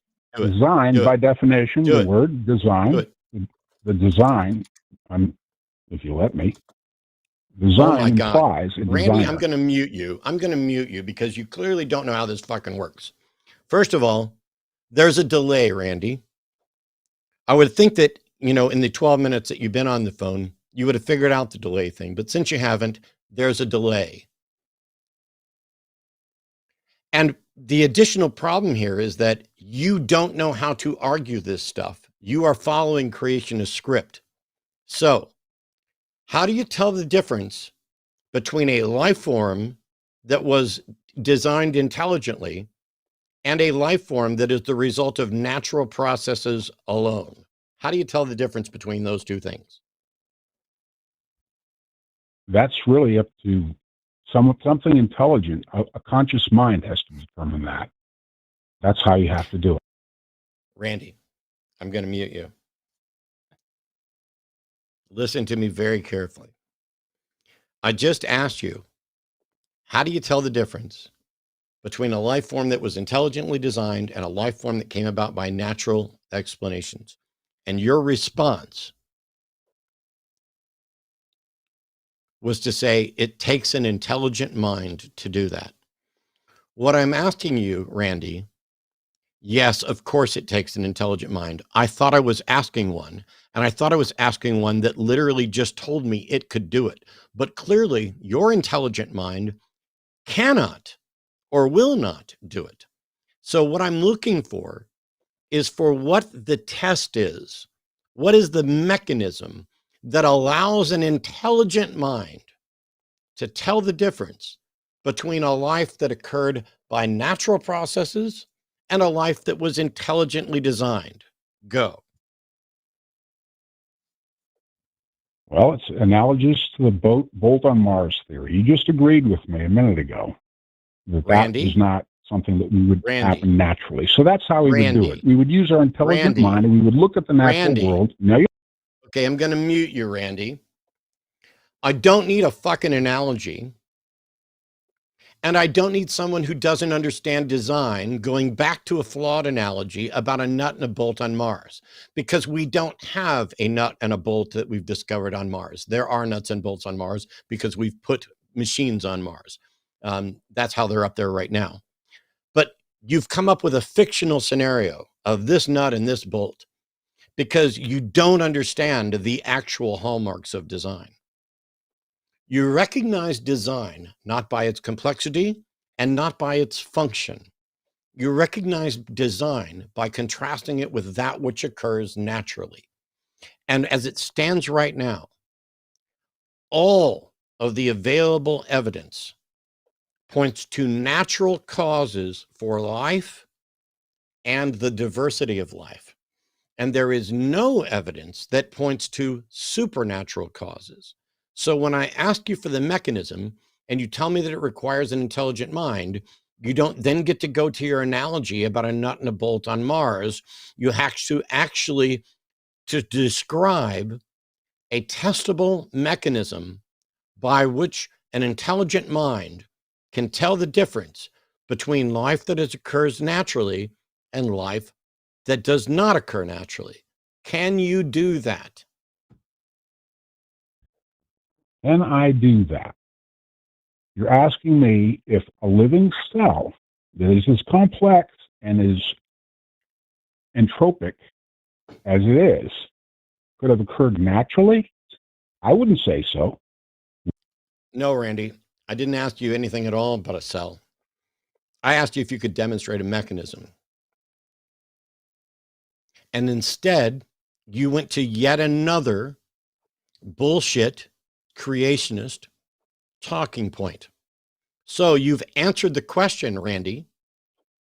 The question I asked was, can you provide a mechanism by which an intelligent mind can tell the difference between life that occurs naturally and life that is designed intelligently?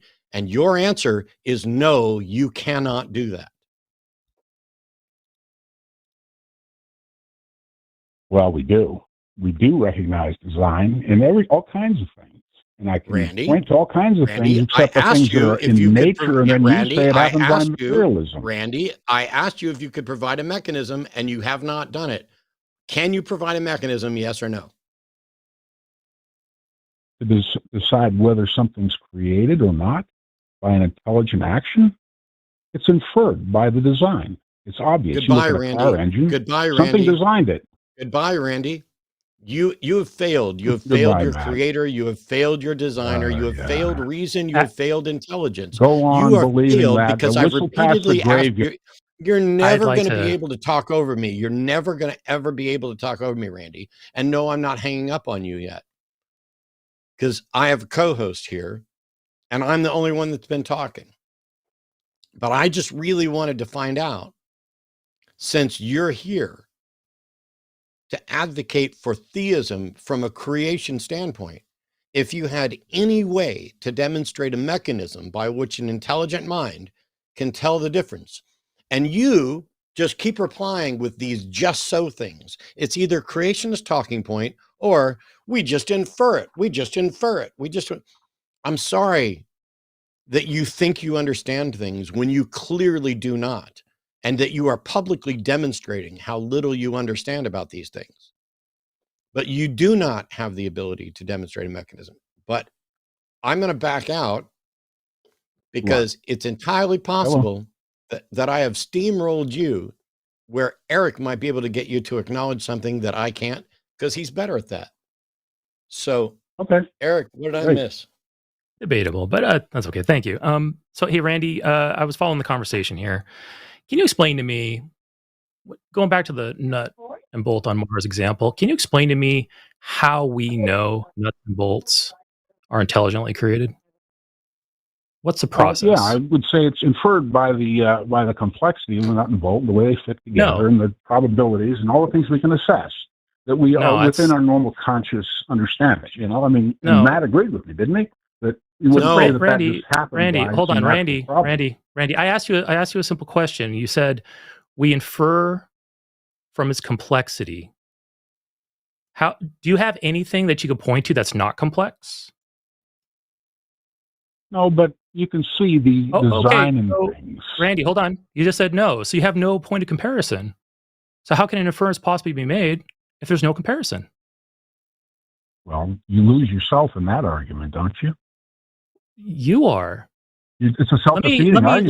Let me perhaps propose a better process by which we determine that nuts and bolts are intelligently created. I can take you right now to a nut and bolt factory, and I can show you the humans operating the machines that the humans also created to produce these things in massive quantities. I can take you to just about any country on the earth, and they're probably producing something close, analogous to nuts and bolts. I have countless examples of us creating nuts and bolts, and we have zero examples of them occurring naturally in nature. So there's no inference needed. I have hard evidence that nuts and bolts are intelligently created. Am I okay? It started with an idea, right? Started with an idea, right? A nut and a bolt. We created that out of an idea. Yes, we have evidence. Yes, we created that, and we have evidence of it. Now we have and so now lots of evidence. Randy, hold on. I'm still Randy. Well, hold on. I don't want to lose you here. That's the process we use, and that is the process you use. I guarantee you that you are not, at the risk of trying to read your mind, that you are not saying this is complex, therefore this is intelligently designed. No, you have so many examples of this being intelligently designed. You don't need that crap logic. You have the evidence. Now, this process... I agree. I'm not really saying that. You know? Okay, but no, here's the thing. This process, people will erroneously take this man-made versus not man-made process and try to apply it to God-made and not God-made things.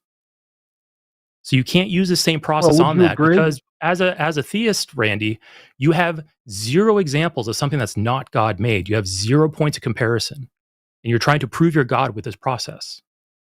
You understand? Would you agree that intelligence is an idea fundamentally? It's an idea before it becomes a reality. Creative intelligence is anyway. Would you agree with that? An idea. Human intelligence. Would you agree with that? Okay.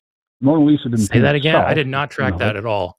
Intelligence is a label we put on certain things. Lisa, right. It starts with an idea in our head, and then we translate or we transmute that into reality through action, agency. Do you agree with that definition of what intelligence is in both idea and in action? I'll roll with that. Sure. I'll go ahead and accept that. Okay. How does this get to God made, not God made? Well, this is where I didn't create the nut and the bolt of Mars, for example, and I didn't create, for example, the endocrine system, thyroid, the hypothalamus, the liver, the pancreas. Do you have any examples? Hold on, Randy. Do you have any examples of those things being created? Actually, I don't. Okay. They're so complex. And so why are we making reversed? So why are we making calls about this when we have no evidence? Life without intelligence. Randy, how are we making calls about this when we have no evidence to back those calls up? I have evidence that nuts and bolts are created intelligently. You don't have any evidence that the endocrine system is created intelligently. And you're trying to say you create the endocrine system? No, but we use science to define it, don't we? We use our intelligence to define it. Sure, we understand how it works. We understand how it works. But the understanding follows a intelligent pattern that comes out of our mind. Is that just created out of whole cloth? Where did our intelligence come from? You are getting so lost in the weeds when we're just trying to talk about basic evidence here, Randy. Oh, we're part of the problem, though. Because by your process, literally anything can be used to enforce this argument, and we have literally nothing doesn't fit it. Oh, I don't think not intelligent. Well, let's put it this way, Randy. If you were wrong about this, how would you know? Let's say you're completely off the wrong path, and there is some other explanation for the things we see. How can you know? That's usually why this is a deeper discussion that needs clarification on terms. I started with consciousness. And Randy, we don't have to go into terms. I'm asking you about your process. Pretend for a moment. I know it can be hard, but just pretend for a moment, Randy, that you're wrong with this line of thinking. You're wrong with this conclusion. How could you find that out? How would I know? Yeah. How would you falsify this proposition of yours? Randy, the question is posed to you. You're the one making these claims, and I'm asking you, how would you know if you were wrong about this? Well, I wouldn't necessarily unless I could falsify it according to science, right? Exactly. What's your falsification criterion for this? Is that right? Yeah, that's exactly what I'm getting at. You believe it's not falsifiable? Randy, answer the question. Yes, you're on the right track. We're talking about falsification. Do you have anything that you can use to falsify this? Falsify what? Your claims. My claim is that intelligence is riven through my mind and through nature. I don't know where it comes from. I'd like to know. You don't know where it comes from, but you're trying to argue that it comes... No, Randy, hold on. I'm asking you how to falsify this, and you can't seem to even approach an answer on that. You just reiterate your claim. Randy, here's the thing, okay? I could be wrong about my conclusions. You could be wrong about your conclusions, yes? Yes. Okay, it's important for us to have a method to know whether we're wrong about our conclusions or not, right? Mm-hmm. It is. Okay, what is your method? Well, actually, that was my question to you. You seem convinced Randy, in your belief do not. that there Okay, is no Randy, one last time. That's the second time you just tried. We have no way of knowing. Randy, that's the second time I asked you a question, and you just simply posed it right back to me. I'm not making your claims. I have my own claims that I have falsification criteria for. I'm asking you, what are yours for your claim? Please don't put that question right back in my face, because we'll just hang up and move on to somebody who wants to have a conversation. All right. What is your method? Let me try. Explain that. I'm not sure I'll be successful. I'll try. Try. Okay. Intelligence is something we both understand, you and I. It's a starting point. We use reason. We look at things, and we can determine with some degree of probability, based on inference, in our own experience, whether something is intelligently designed or not. And that's the best I can do. How about you? So you just reiterated to me how you're trying to confirm your claim, not how you would try to falsify it. Randy, I don't think you understand what falsification criterion is. By science. Randy, ask me this question. Eric, how would you falsify evolution? Ask me that question. Eric, how would you falsify evolution? I would take the conclusions of evolution, and I would go examine evidence that would contradict it. For example, if I found a rabbit fossil in Precambrian rock, evolution is falsified. See how easy that was? I put out something there that says, if I did this and I found this, then I will falsify evolution. I would reject it. I'm asking you for the same thing with your design claim. Is there anything? Okay. Hold on. I just gave you very clear falsification criterion for that. I'm asking you for that. And this is the last one I'm going to try. For your conclusion that we were designed, how would you know if you're wrong? What could you find that would tell you were wrong? Okay. I know what you're asking. I'll try to answer it. Here's the thing. If you could demonstrate to me, inconclusively, that carbon, oxygen, hydrogen, nitrogen come together and create something like a living cell, natural processes, unguided natural processes, if you could demonstrate that, then I would believe it was true. I think you completely missed the point of my question. All right, I think we can just move on here, Matt. Nature, aren't we? And we're saying that this happened. I want to know. So you You just said that if we can confirm that this happens naturally, then that falsifies that this was designed, and that's not even proper falsification criterion. Maybe both can. There's an inference. No, yeah, it's possible. You're right. It's possible. It could be a natural process. Both could lead to intelligence, both natural processes and design processes, right? So us confirming the natural doesn't falsify the designed. So you still don't have falsification criterion. You don't even understand the question being asked you. Well, what's the alternative? I'm asking you. It's your claim. What's the alternative? It's your claim, and there's no hand waving like, well, what's the alternative? You're basically saying I don't know. I ask you a question you can't answer, and that's fine. Just admit it, and then take this and go think about it. I would say that the argument from design, for me, at least so far, the way I understand it, is that there is no demonstration of the theory that somehow nature, as we understand it, produced life. I haven't seen it. There is. If you can show me that, I'd there any like demonstration? Is there any Yeah. demonstration that something other than nature produced life? Yeah. I think I would say, as we understand intelligence, Oh my God. there seems to be that action involved in nature as well. You're dishonest. You're dishonest as fuck because you are dismissing one model based on your assertion that it hasn't been demonstrated to be possible. And then you are accepting another one, not because it's ever been demonstrated to be possible, but because you find it more compelling. That is dishonest as fuck, in the same way that you cannot demonstrate. It is really fucking dishonest. You are being dishonest. You have two sets of standards. You are dismissing one claim because it can't do X, while you accept another claim that also can't fucking do X. It's dishonest. I just want to know why there's X. It's I just want to know why dishonest. there's X. It's dishonest, what's the you solution to this hypocrite. problem? It's dishonest, you hypocrite. Learn to say, I don't fucking know. I don't know. I'm asking you Thank now. you. You seem to know. No, I'm I not don't a know. theist, dipshit. Randy. If you don't know, but then you're you an can't be a atheist. theist. You can't be a There's theist. implications for being atheist. There's No, the implications only for implication atheism, for you know. being an atheist is that I'm not a theist.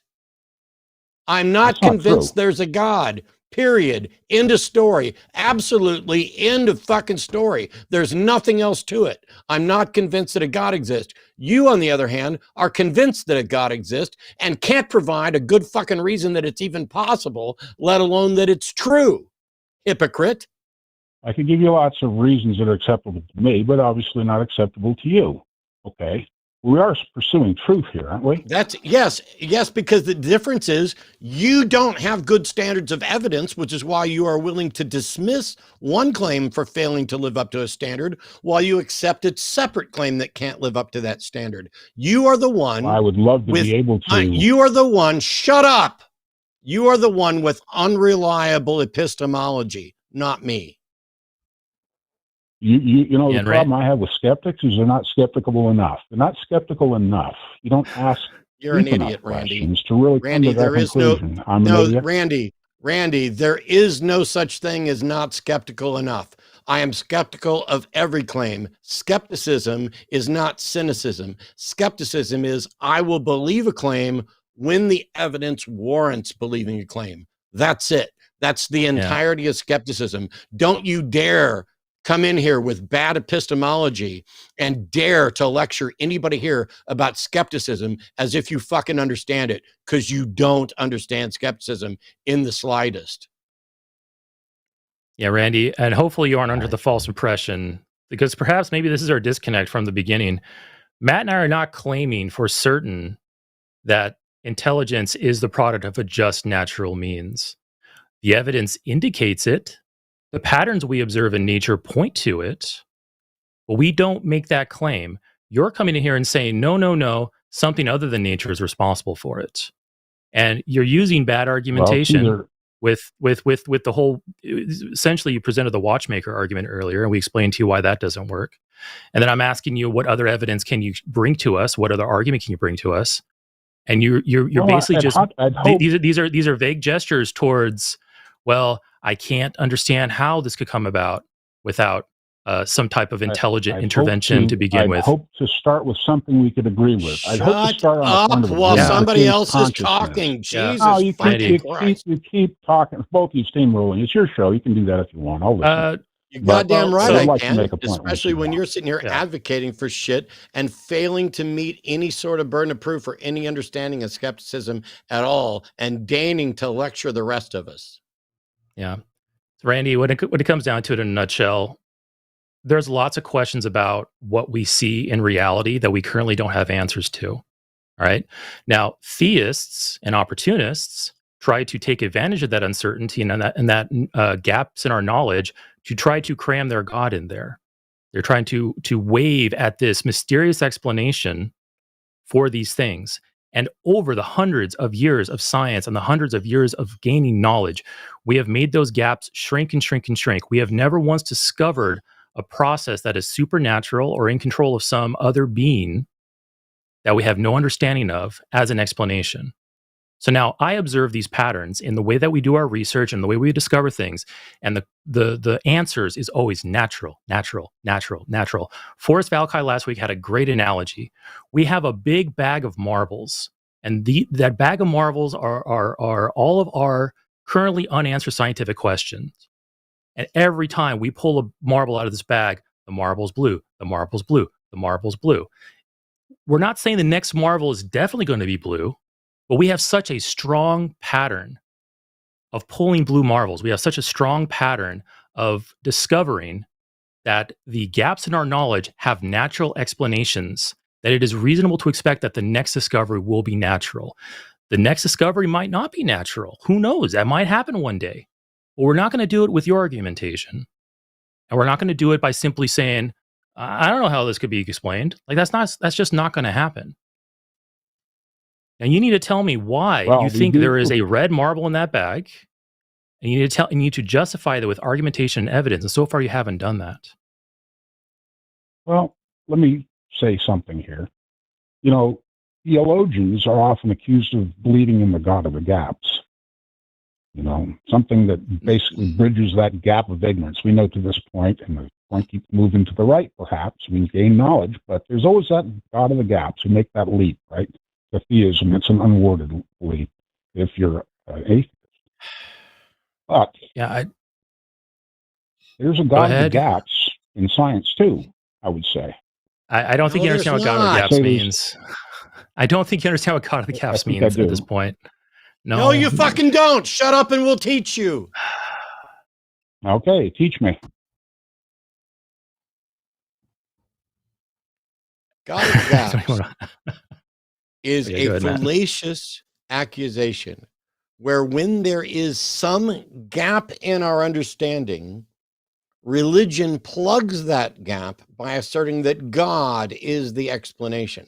Not only does that not happen in science, it cannot happen in science because science doesn't make proclamations of truth, does not make assertions about the supernatural. It just says, here's the best model supported by the best evidence that is the current best explanation for the facts, period. There is no and can be no God of the gaps in science. You're familiar with the Humanist Manifestos, yes? Remember HM1? Randy, that's a left not turn. Only am I familiar with the Humanist Manifestos, I'm familiar with all three versions, and none of them have anything to fucking do with science or a God of the gap in science. The universe is self-existent and not created. Randy, number one. Randy, the Humanist Manifesto is not fucking science. No, it's not. It's philosophy. It's not. Correct. So why are you raising the Humanist Manifesto at all in response to my thing about claim about the nature of reality? Shut up! It makes a scientific Shut claim up until about the I'm nature of fucking reality. finished. Jesus Christ, Randy. I said that there can't be a God of the gaps in science. Then I told you to shut up so we could explain it to you, and you did. And we explained it to you. And the first thing you said was, are you familiar with the Humanist Manifesto? I have one question for you, Randy. Is the Humanist Manifesto science? It purports to be. No, it fucking doesn't. You lying, dishonest, disingenuous interlocutor. Would you that like is not me to like shut up, Randy. Nobody gives a Randy. No, nobody gives a fuck what you have to say about anything at all anymore. I've now muted you. I would be interested to see a scientific Randy, paper that points to the Humanist Manifesto and any of its findings. The Humanist Manifesto, in all of its versions, is a philosophical manifesto. Here's a big fucking clue for you, dipshit. Science isn't done in manifestos. Science doesn't do manifestos. Science doesn't do tenets. Science doesn't do doctrine. Science doesn't do philosophical dissertations and manifestos. The fact that some humanists got together to talk about inferences that they've made about the world, about science, is completely separate. It is not in any way science doing God of the gaps. It is philosophy doing philosophy. Are we clear yet, or would you like to further misrepresent the fucking simplest facts about reality? Well, I can accept your definition. I think then that makes HM1 a religion, doesn't it?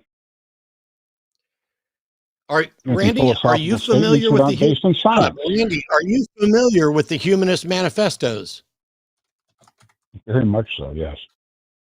Very much so. So doesn't the first one specifically say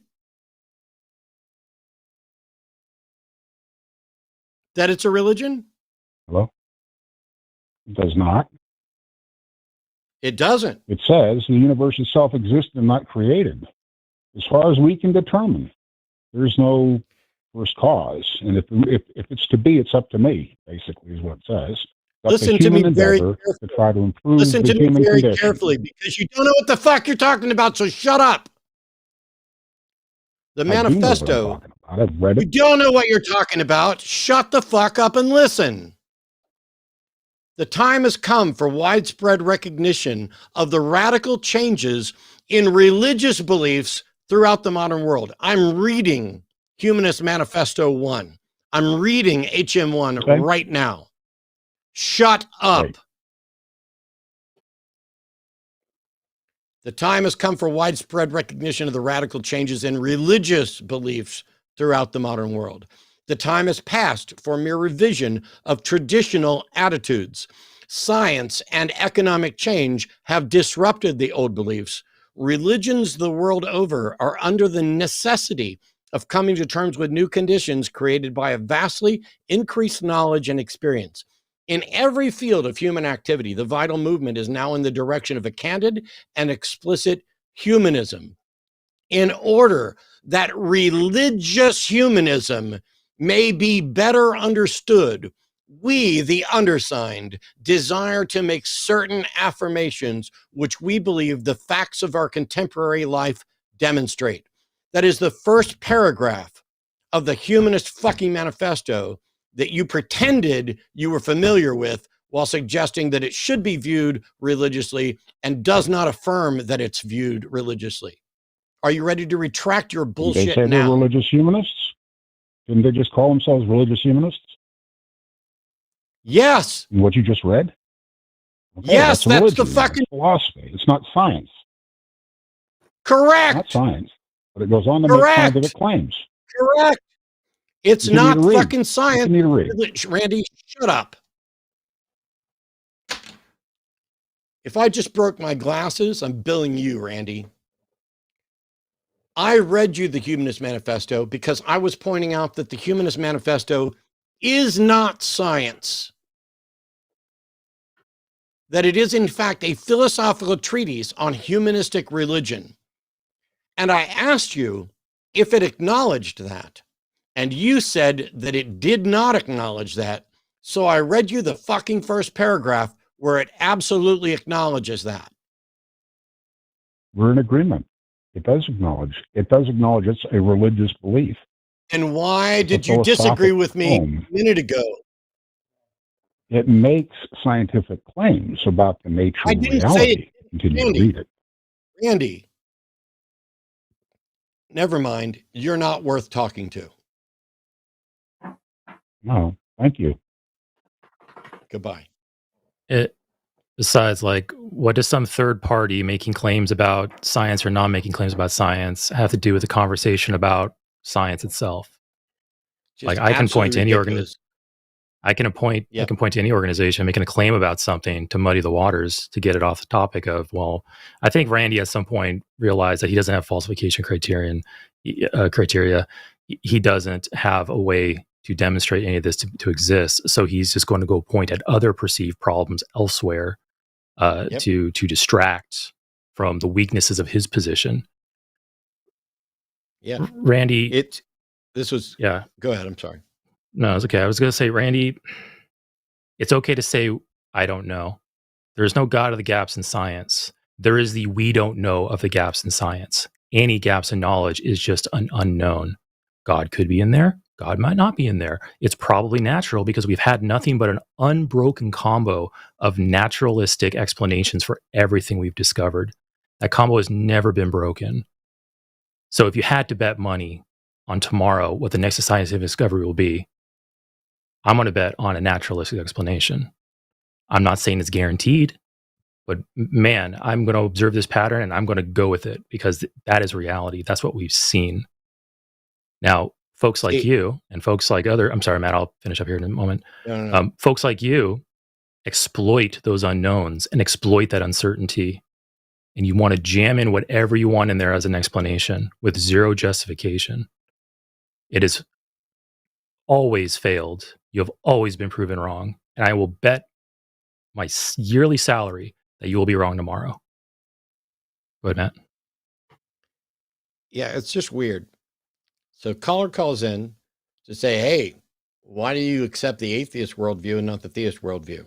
And we point out a correction that this is about a single issue and not about a worldview. It's about either you're convinced that a God exists or not. Then he tries to defend the notion that a theistic God is there with his God of the gap stuff. There are things that he just can't, in a argument from incredulity, I just can't see how this could happen without an intelligence. And then the dishonesty of dismissing models that haven't been proven to be true while accepting models that haven't even been proven to be possible. And then, because he knows that there's going to be a God of the gaps accusation, goes to, well, science has a God of the gaps accusation problem as well. And the proof of science having a God of the gaps problem is the Humanist Manifesto 1. I kid you not. For anybody who's like, why did Matt have to get so upset? Watch the blood pressure, Matt, as somebody in chat. First of all, my blood pressure's fine, but thank you. Why did I have to get so upset? Because I would like to have honest conversations with people who are honest and genuine. I would like to have people call in and say, hey, science has a problem with God of the gaps. Really? How is that even possible when science doesn't posit a God or anything supernatural? When science is definitely in the business of trying to plug gaps in our knowledge, but what it's specifically plugging it with is science and not just, well, we haven't figured it out by now, so I guess we'll just say the butler did it. That's not how science works. And when your primary thing that you want to point to and be like, look, here's a scientific God of the gaps, is the Humanist Manifesto. That's not science. It's not even bad science. It's not even pseudoscience. It's not like somebody's over there acting like it's not like the Creation Institute, the Discovery Institute. It's not like one of those organizations where they pretend to do science and then push up, oh, look, man and dinosaur coexisted. We have these tracks. We can put it right alongside and say it's data and pretend that it's scientific fact and confuse people. That's not even in the ballpark. Creationists are trying to plug gaps in knowledge with their science and with their inferences about what they think God likes to do. That's not what's happening here. And for you to cite the Humanist Manifesto, you're a fucking cartoon, Randy.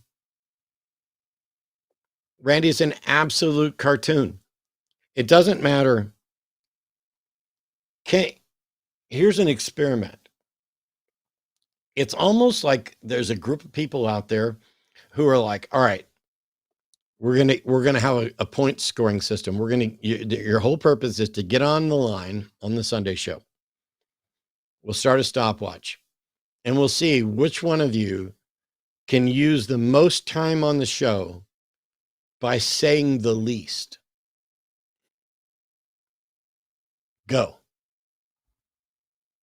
And you can make a good game out of that, and you're going to get some high points, because myself and the other hosts and co-hosts here on the Line Network, we genuinely would like for somebody to make a case for why they believe in a God and why people should believe in a God. So as long as you're going to fake it, you'll probably get some points that way. Let's see how this goes, because who knows? Josh is calling from Indiana to say, I gave advice to a caller and then misrepresented Josh's arguments. Okay, what's going on, Josh? What did I do wrong? Okay, so part of this is you didn't, it's not partly your fault. It was the call screener who misrepresented my response to the advice you had given to a caller. There was an atheist caller on October 6th of last year who was seeking advice from you about how to address his religious employees and customers about inquiries into his religion, and explained his discomfort about giving a reply. And your advice to him was, and I quote, I don't fully understand your situation, but you went on in the same breath to say you were willing to give him advice about what you would do. So,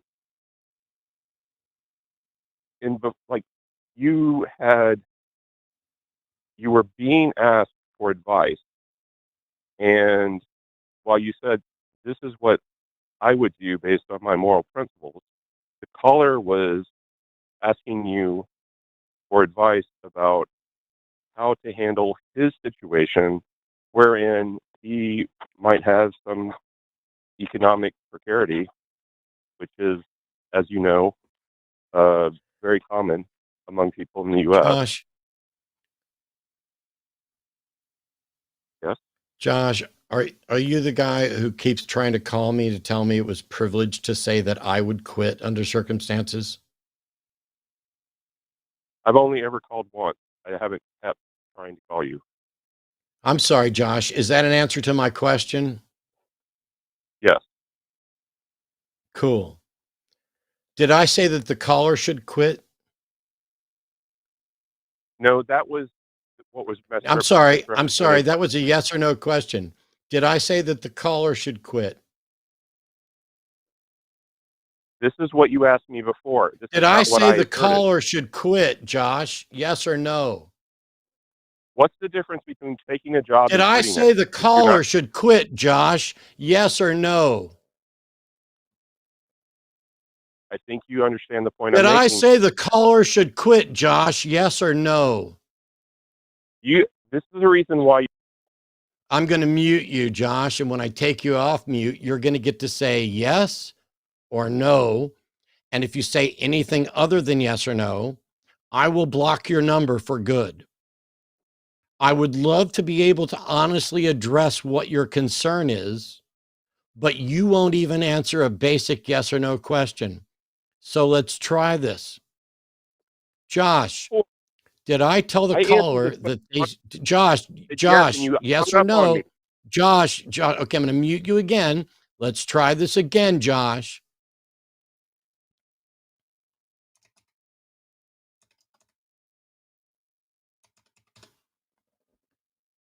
Josh, I'm going to unmute you now. And the question I have is, did I say that the caller should quit their job? Yes or no? Essentially, yes. I did. Okay. How did I say that? Did I say what I would do, or did I say what I think they should do? If I had found the work environment to be such that I could not tolerate them. That was what he was already saying. Was that Josh, you're a dishonest fuck. What I said is I would quit, and you got it stuck. Okay, I'm going to mute you again, and you're going to stay on mute for as long as I deem it necessary, and maybe forever. Somebody called in to ask me what I would do. And I said that I don't know your situation fully, but there are things within that situation.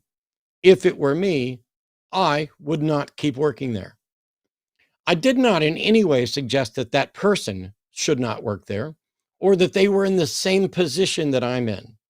When I tell someone what I would do from an ethical standpoint, I'm delivering my view on what I would do from an ethical standpoint. I've also noted that there are things that I would do to stay alive that are in fact unethical, that there are in fact times when you should set ethical objections aside because living and surviving is much more necessary and much improved. You've been really upset about this since October, and I hope you get some therapy where you can start to realize that when someone calls in to ask me whether or not or what I think about a situation, that I'm not only allowed, but encouraged to tell them what I think about this situation. And that when I tell them that I would not maintain that job and that this may or may not be right for them, I am not in any way denying the fact that I have privilege that they don't have, nor am I making any suggestion about what they should do. But you've been upset about this since October, so much so that you still remember the date, October 6th. I don't know what's happening with you, Josh. I don't know what's going on in your life, job-wise, financially wise.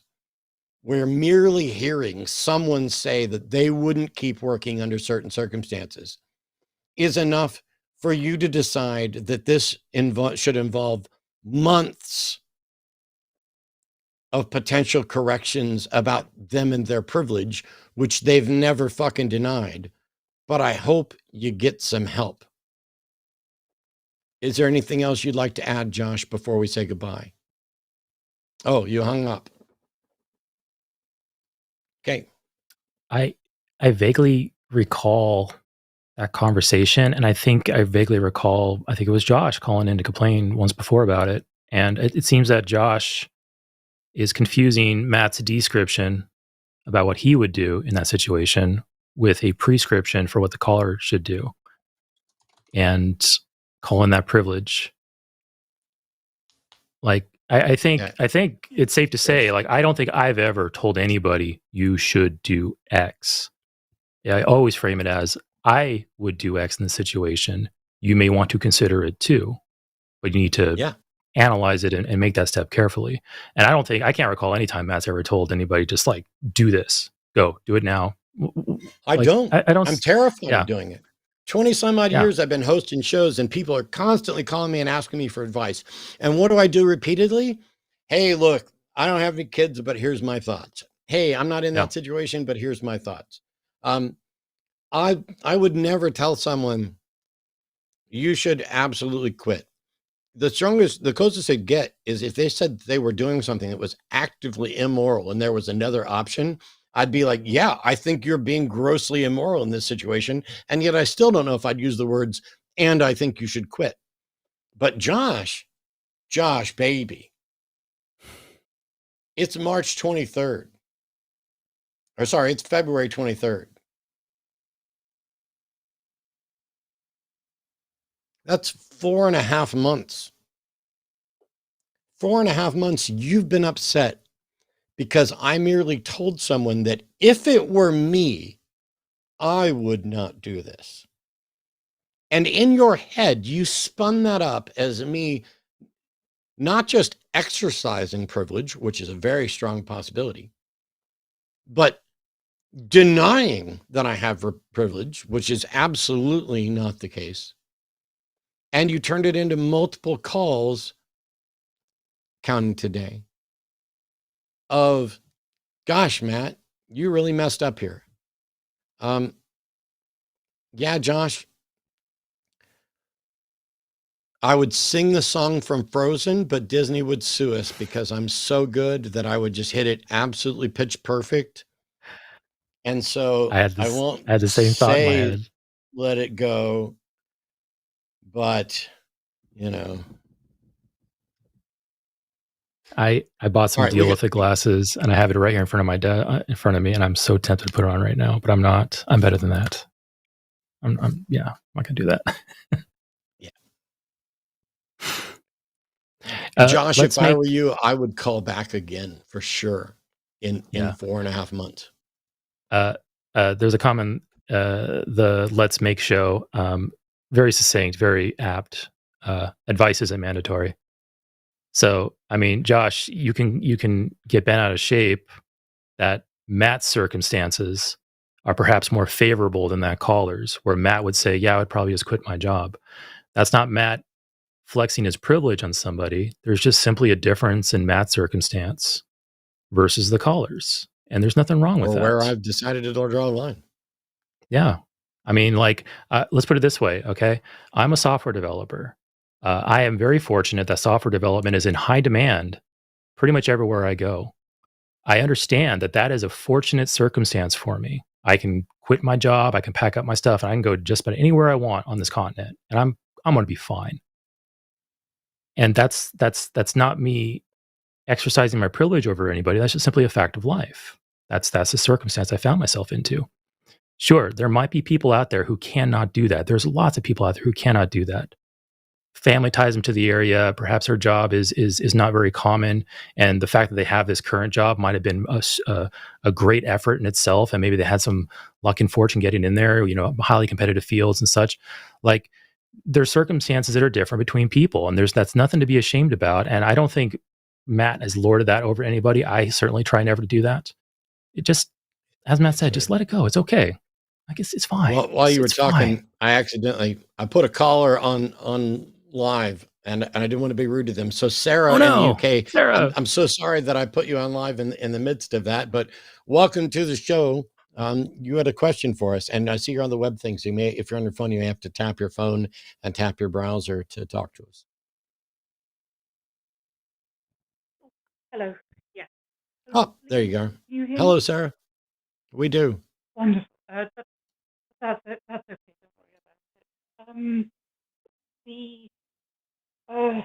Yes, I realize possibly my question sounds a little complicated. I'm sorry. We're having a very difficult time hearing you. We could hear you, but now you sound much farther away, and it's cutting out a little bit. Yeah, if you're on speakerphone, you might want to get off a speakerphone and get the phone close to your mouth so we can hear you better. Sorry, it's not my device, so I'm not very confident with it. But hopefully that's better. It might just be a try it.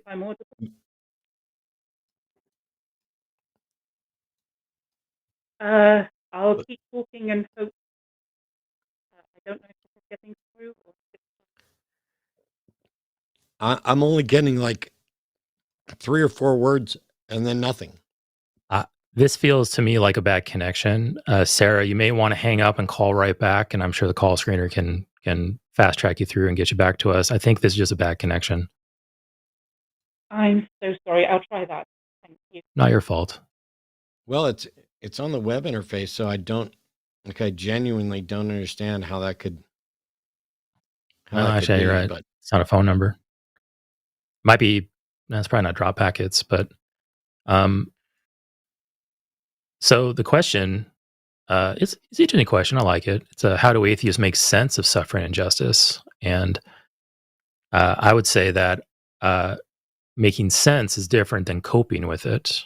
So I'm wondering if Sarah really means like to make sense of, or she's asking how do we cope and deal with it and accept it.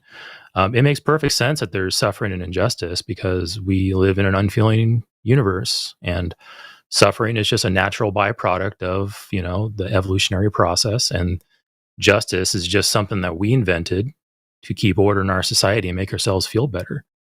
There's no transcendence when it comes to that kind of stuff. So that's how we explain it. That's how we make sense of it. Now, how do we cope with it is a completely different question. So I'm interested to clarify that with Sarah to see if that's what she was asking or not. Yeah, it's one of those, I certainly get the the concern of, for me, the problem of evil has never been a particularly convincing or compelling line of reasoning, I guess, in the sense that, don't get me wrong, certainly suffering is an issue, and making sense of suffering in a world with a God is an issue. But I guess suffering in general does not, like, it didn't pose any sort of issue for me. Once there's not a God, for me, the biggest part of the problem of suffering goes away, because the universe, why would the universe care about, us? Yeah. Naturalism. It's just fine. Sarah's naturalism. back. Let me see if I can get Sarah through real quick, and I have to sneak away for just a moment. So Sarah, hopefully we can hear you and you're on with Eric. Hey, Sarah. Hello. Is this any better? It's not, but let's try. We'll go ahead and try. So Sarah, just go ahead and, I don't know if you were listening while I was talking about your question earlier, but go ahead and just lay out your question for us, and we'll try our best to listen and understand. Of course.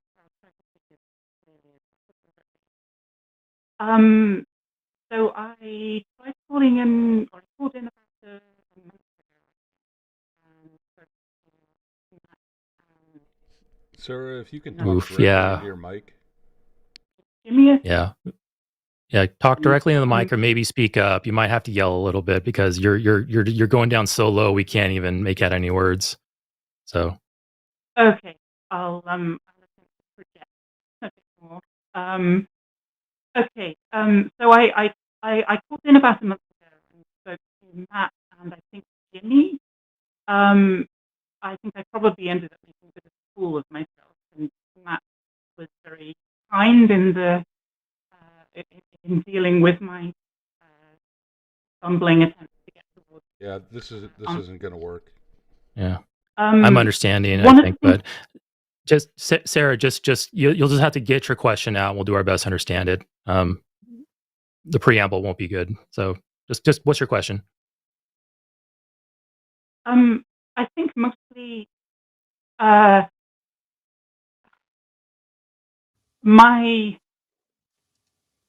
suppose part of the difficulty for me around faith, and I think I'm probably a little more loose with my faith than I used to be, is around the question that was posed about whether I care about whether what I believe is true or whether it's comforting. And I actually realized, having reflected on that question afterwards, that it's actually quite a difficult question to answer. And that Sarah, we can't understand really the thing. I'm sorry, Sarah, we're going to have to drop the call. Yeah. I needed the question, Sarah, and I no more preamble, unfortunately. I would love to hear the context around your question, but we needed the question because we just can't understand. I got that she called in earlier to talk to you and to Jimmy. I think she said you were very kind to her, but she felt like she might have made a couple mistakes in the conversation, and then that's as much as I got. I have to. Sorry, I have to slip away again. No worries. For just a minute, but there's two callers here, and this one, So, Josh, it's Matt. When I said a call back, I meant in 4.5 months. Thanks. So that was Josh.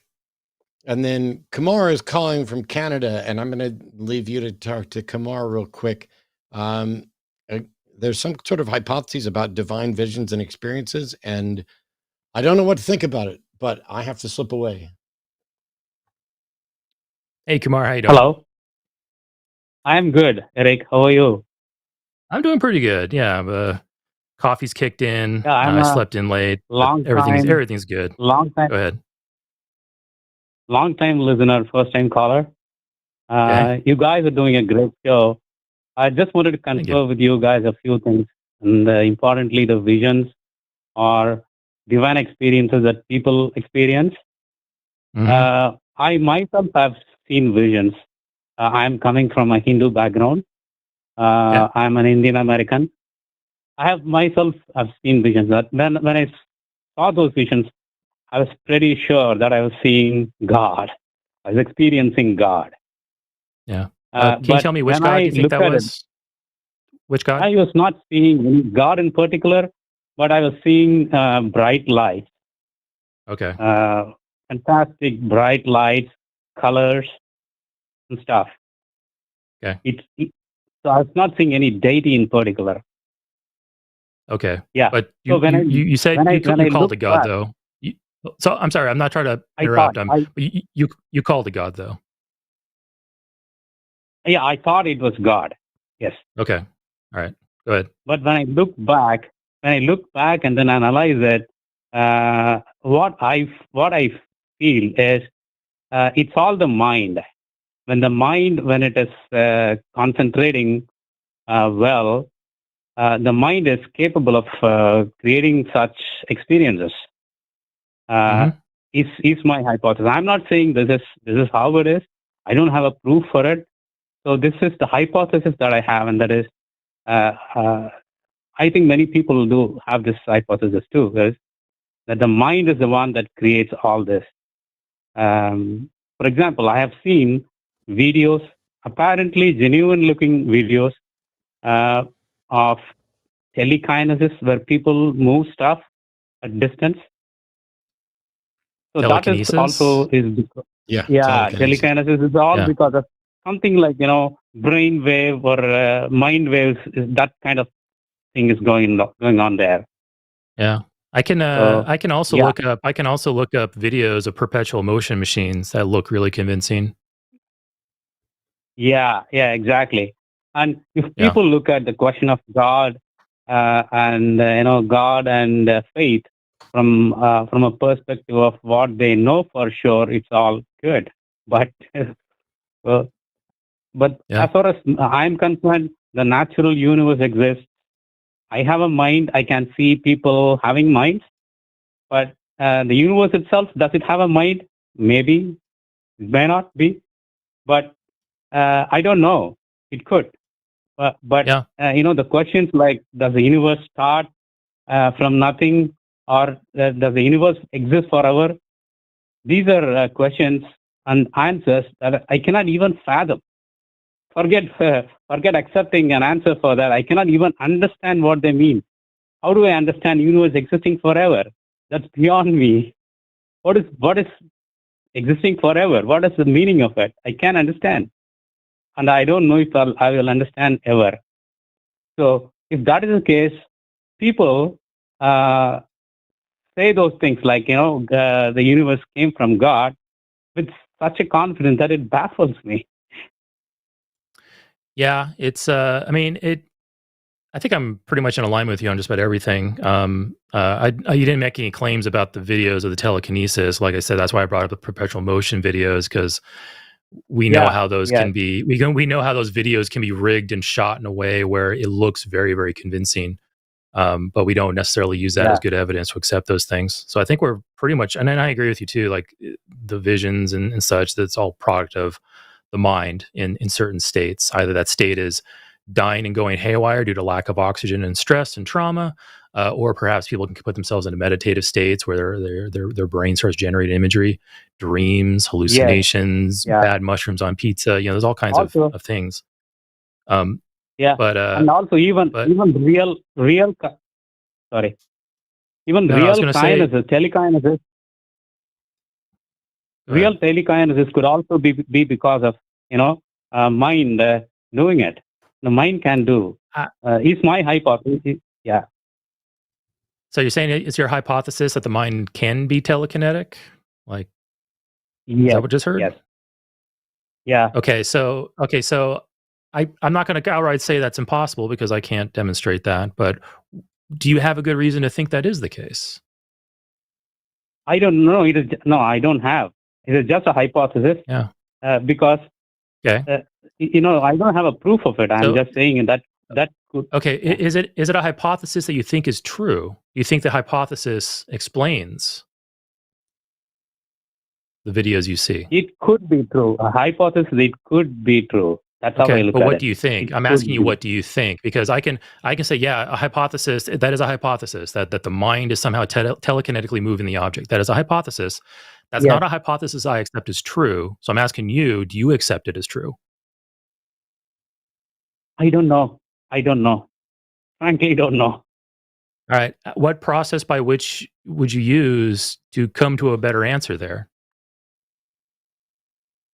We can look at if someone can move an object at a distance before people, right? That could be a test. We have tried. That is a test. But we've actually tried this, right? They're like the government's tried this. There's been other tests. I have seen. I'm not sure if it's around anymore, but the James Randi Educational Foundation had a $1 million prize for people who could demonstrate this kind of stuff, and it's never been claimed. Yeah, but I have seen videos of people, saying the letter on a paper, which is shown on their back. I saw a magician make a car disappear off of a stage. I mean, you understand, Kumar, that like I did some video editing back when I was younger, and I did it also a little bit as a professional back in my 20s. Video editing, tricky camera work. There's CG, and now there's AI generated videos, right? These are all good explanations for those videos that you see online. So let me ask you this. Kumar. Well, yeah. Hold on, Kumar. Let me ask you this. Okay, let's talk about it in terms of plausibility. All right. Mm-hmm. What's more plausible when you watch that video? You watch the video of somebody moving an object with their mind. What's more plausible? That person actually moved something with their mind, or whoever made the video did it in a way to make it appear as if that's what happened, but it really didn't happen. Oh, sure. What's more plausible? Yes, I agree. Yeah, I agree. Actually, why? In most of the cases, question. Kumar, hold on. My follow-up question is, why lean into the less plausible when you have something that's more plausible? No, I agree with you. I'm not saying so. In most of the cases, it could be that the video is doctored. Yeah. Why couldn't it be that in all of them? Both possible. Yeah. No, I have seen a video where a person meditating is moving. There is a nut that is screwed into a bolt lying on the ground. This guy is meditating, and the nut is coming out of the bolt by itself. So there's a trick. I'm a magician, and have done so professionally. There is a marketed trick where a bolt will come off from a nut. It is a marketed effect that you can buy and do, where you hold onto a nut and hold onto a bolt, and the nut comes off of it. Oh, sure. I'm not denying that. What I am saying is, in case, if hypothetically, if we take telekinesis is real, it is all because of mind. It is not coming from an entity, a god, or something like that. This is so weird. You're not even fucking listening. I'm telling you, I'm a magician. There's a trick that you can buy. It's not any trick of the mind. It is not magic. It is not telekinesis. It is just electronics. Okay. Okay, that's fine. Hey, Kumar, so with the perpetual motion machine that I was talking about, there's a really great one that Adam Savage, I think he bought one, and it's marketed as a perpetual motion machine, but they're very clear that it's not. There's a trick to it. Adam Savage bought this, and he took it apart to reveal that there's batteries and magnets inside of it to keep that. There's a little ball you put in like a little funnel. It goes down a ramp, and it loops right back up, back into the funnel, and it just supposedly goes on forever and forever. But yeah, so there's tricks you can do to hide some type of energy source and mechanism to make the trick work. Yes, we know Eric, people do this. It's highly plausible that people do this. So why are you leaning away from that in this video? No. I don't know why Matt got angry with me. All I was saying is nobody's angry most here. of them are fake. Most of them are fake.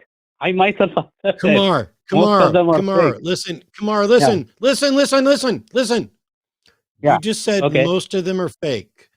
How do you know that most of them are fake, and how do you know that all of them are not fake? I don't know. Then if you don't know, like fake to me. Then if you don't know, why are you calling it? You called in to suggest that there was good reason to believe, right? No, I didn't call to suggest that there's a good reason to believe in God. No, I am an agnostic. I am an 100% agnostic. Kumar, I did not say that you called in to say there was a good reason to believe in God. I said you called in to suggest there was a good reason to believe in telekinesis. No, I was saying it is just my hypothesis. Why did you call? Why did you call? Kumar, maybe let me maybe see if I can get a better idea of why you're calling. You're an agnostic atheist, you're a naturalist, you find that these extraordinary explanations are less plausible than everything. Okay, great. I'm with you on all that. You're calling this a hypothesis, and I agree, it's a hypothesis. Are you asking us how do we eliminate it as a hypothesis so you can be more comfortable about not knowing? No, I'm not expecting anything. I'm just saying this is how I feel. I have seen, I have read instances where Buddhists in Tibet, while meditating, levitate in the air. Have you heard about it? I've heard of many instances of that being the case. Yeah, but no, I've heard about it. It's not true. So, what's the fucking point? I don't know. I'm not saying it is not true, or I have not seen one myself. I also have only heard about it. Okay, the reason I called is any supposedly divine, claimed divine visions could be coming from the mind. Is all what I called about. And there's nothing supernatural or extraordinary or God involved in this. I just wanted to confer with you guys, but Matt, for some reason, got angry. Hello? You called Kumar, into the show to say that you think some of the claims of supernatural and divine things, you think some of them aren't real, and you called in to tell us that? No. The reason I called is I myself have seen visions. I told Eric about it. These are not visions of a deity. These are visions of bright lights and colors. Just I would be sitting sitting just normally, and I would see them. And at that time, I thought that it was God. But when I look back, it is all coming from myself, from my mind. My mind was tricking me. That's what I wanted to talk about. Okay, I think Kumar, we're in violent agreement on that subject. So my question is, you mentioned the other things, and you're talking about these hypotheses that lean away from the natural, lean away from the plausible. And I can come up with any number of hypotheses to explain something, like your levitation videos. Invisible garden gnomes are holding up the person as a hypothesis, but we don't take that seriously. The same way we don't take that the mind is doing it as seriously. Okay, so we're in violent agreement on all.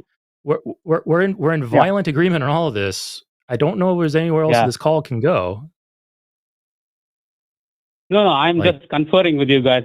My main point was if people look at God from the God and faith from the perspective of what they know for sure, it's all good.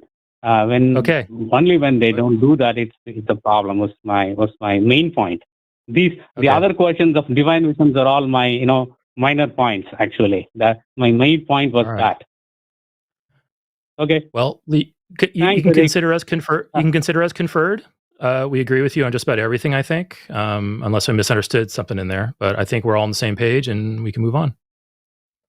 Okay, thanks, Eric. And Matt, please have an anger management class. Thank you. Hey, Kumar, go fuck yourself. Yes. You can fuck yourself too, Matt. Cool. Right.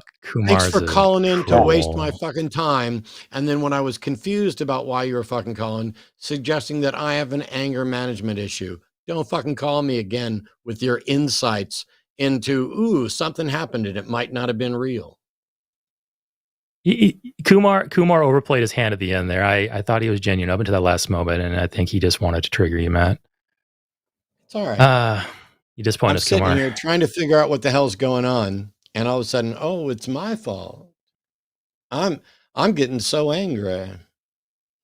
Yeah, I don't like having my time wasted. Yeah. If you've had visions of God and you want to talk about, hey, I had visions of God and I now think they're wrong because of this. Sweet. I don't think it's really good for the show, but I can at least appreciate the fact that you had thoughts about it. But if it takes us 20 minutes to figure out exactly what the hell you're talking about, and neither me nor the co-host are clear about what the point is, maybe my anger isn't deserving of anger management. Maybe you need to learn how to be better when you call in to talk about something. Could be. I might be wrong, though. Let's find out, because today we've got an actual caller calling in to present an argument for the existence of God based on art and consciousness. So, Chuck in Texas, how you doing? Thanks for calling. I'm good. How are you doing, Matt? How are you doing, Eric? Good. I'm okay. You're gonna prove God from art and consciousness. I'm in. So not exactly. I do have a point here, but there's a little bit of a preamble. So if you guys can bear with me a little bit, really, I can. Chuck, you're a theist, right? Yes. Well. Right. Deconstructing theist. Deconstructing theist. Let me put it that way. Okay, so are you not calling in with an argument for the existence of God? I am, but why does there need to be a preamble? So there does need to be a preamble because it's not really my argument. It is an argument that was made by a different theist on this show. I don't care where the argument came from. I only care what the argument is. Is it a good argument for the existence of God? That's the point. That's why I wanted to go with the preamble. I don't know, right? Because the theist called, right, and gave the argument. But I feel like because it was you and Arden that day, and I feel like you guys misunderstood his point. So I'm going to try and say it in a way that I understood it and see if it is a good argument, if I can get you guys to understand it the way I understood it. So the preamble is that somebody else made an argument and you think Arden and I misunderstood, and you're here to clarify it. Right. And then since like that's the actual point, right? Then I would know, like, argue against it so I can know if it's a good point and things like, and we can all learn, right? So I didn't need to know any of that, by the way. All of that poisons the well. and already puts me in a headspace that is not as good for evaluating the argument. So what is the fucking argument, Chuck? Okay. So this is the argument that he tried to get. God could be a creature or a being, right, that can create a world or multiple worlds that by default he cannot interact with, and they cannot interact with him or any of the other worlds. And yeah, that was his definition of God. So I'm gonna read this back because I wrote it down, but I want to make sure that I got it exactly right because I tried to type it. God could be a creature or a being that can create a world or multiple worlds that he cannot interact with. Is that what you've got? Right. Okay. So we already have problems here when you say God could be, because we need to assert what God is, not what God could be. I don't know how you determined that God could be a creature or a being that can create a world or multiple worlds. I don't know how we got to any of that. But if we just say, this is what God is a creature that can create a world that he cannot interact with.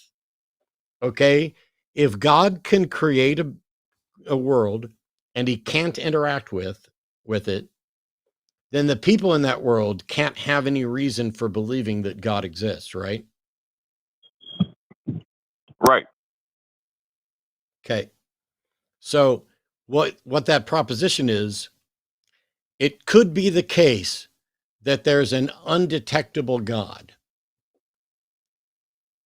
Right. And my answer to that is, my answer to that is an undetectable God and a non-existent God are functionally identical from my perspective. Okay. You can maybe look at it this way too, Chuck. Chuck, to add on to what Matt just... There could be an escaped tiger in my backyard, or there might not be. But as it stands right now, if you were to say, Matt, is there an escaped tiger in your backyard? I would just say, not as far as I can tell. And I want to coattail on what Matt just said there, Chuck. A God that cannot interact with this universe does not exist in this universe. And I'm only concerned about things that exist in this universe.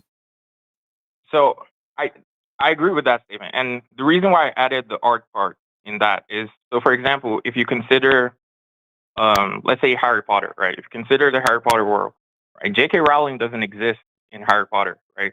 So even if she were to, I don't know, fall in love with the Harry Potter character, she gets delusional when she falls in love with a character, nothing could ever come of that, like, feelings, right? Because she does not exist in that world by default, because she cannot interact with it unless she writes herself into the story, like Deadpool, for example, that can break the fourth wall. No. If I write myself into the story, I'm not writing myself into a story. I'm writing a character version copy of something that I'm calling me, but it's not me. Okay, true. But the characters, yeah, I agree with that. I agree with that. Yep. But what if the fourth wall, like, breaking part? You know, like, they can write it in a way where the characters are aware of God's existence. So I guess the full point I was trying to make is... those are still characters. Those aren't people who are actually aware. Saying Harry Potter is aware, Harry Potter was aware that Voldemort was creeping up on him, doesn't mean there's an actual person who's aware of that fact. It's just a story. It's not true just because a writer says so. And you seem to be switching, and Chuck, you seem to be switching the roles of you're comparing J.K. Rowling writing Harry Potter to God creating us. And you're trying to analyze this from two different perspectives. In one case, you're analyzing from the God's perspective. In this case, J.K. Rowling with her creation. And from the other one, you're trying to apply that back to the created. going back to the writer. And you're switching roles there. I don't even think this analogy even works at all, even on a fundamental level. How? Because the characters that J.K. Rowling puts into her book don't exist. Okay, so that's the point that that this person was trying to make, and I sort of resonated with. We say it doesn't exist because we're in this plane, but there's stories in Harry Potter as well, right? There are books in Harry Potter as well, and those characters in Harry Potter, they will say those stories in those books don't exist either. So my point is, no, it is those a characters universe. don't say anything. There is no Harry Potter. There is just Joanne. I think that's a very surface level way of thinking of it. I think art, we create worlds, just like how God we don't create worlds. I'm sorry, but if I write, here's the proof. I'm going to write a story right now. Joey loves this call. I just wrote that down. It exists.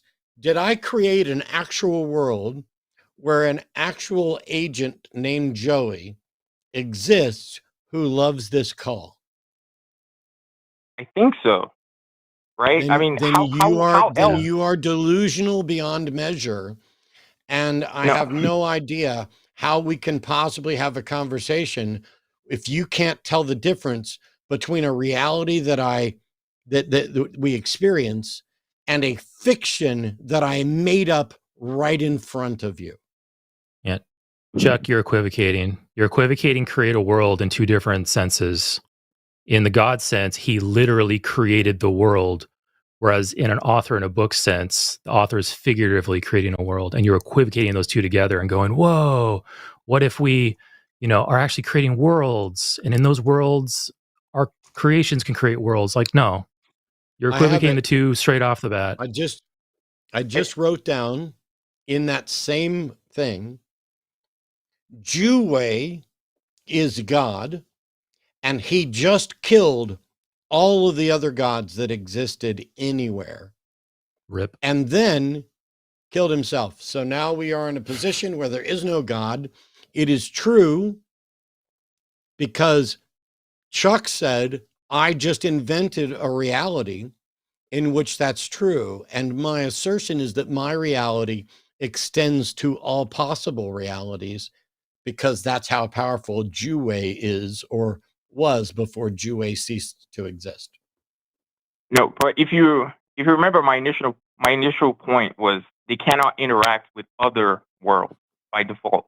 They cannot interact with other worlds, just like the MCU cannot interact with DCEU. No, it said that God. The definition was God could be a creature or being that can create a world or multiple worlds that he cannot interact with.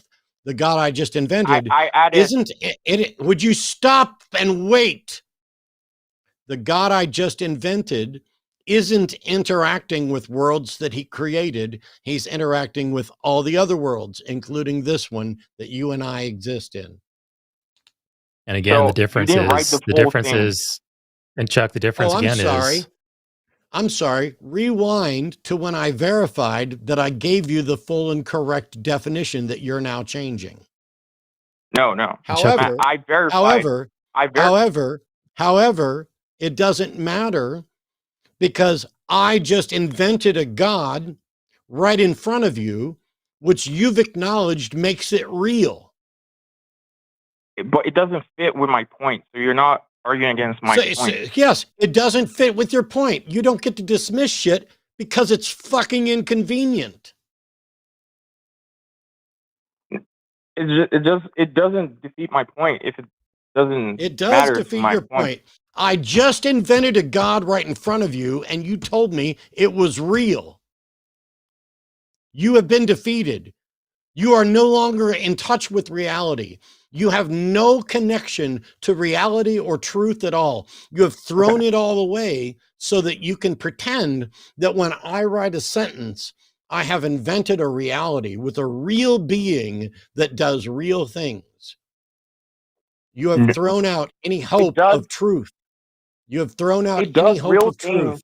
You have thrown out every tie to reality. How Matt, can you what tell the is difference? reality? How can we're not having this conversation, Chuck, because you have removed yourself from all rational conversation. The second What you is acknowledge, reality? the second, I'm not here to answer your stupid fucking questions that you should have thought of beforehand. The issue here is that you just claimed that by writing a sentence, I created a reality with a God. After that, there's no point in talking to you, Chuck. Okay, if you let me finish my last After that, there's no point in talking to you, Chuck. Hey, Chuck, I just wrote down a little. Chuck, I just wrote down a little story here. In this story, there's another guy named Chuck, and he's exactly like you, but he is more rational than the Chuck in my worlds. Did I just create a more rational version of you somewhere?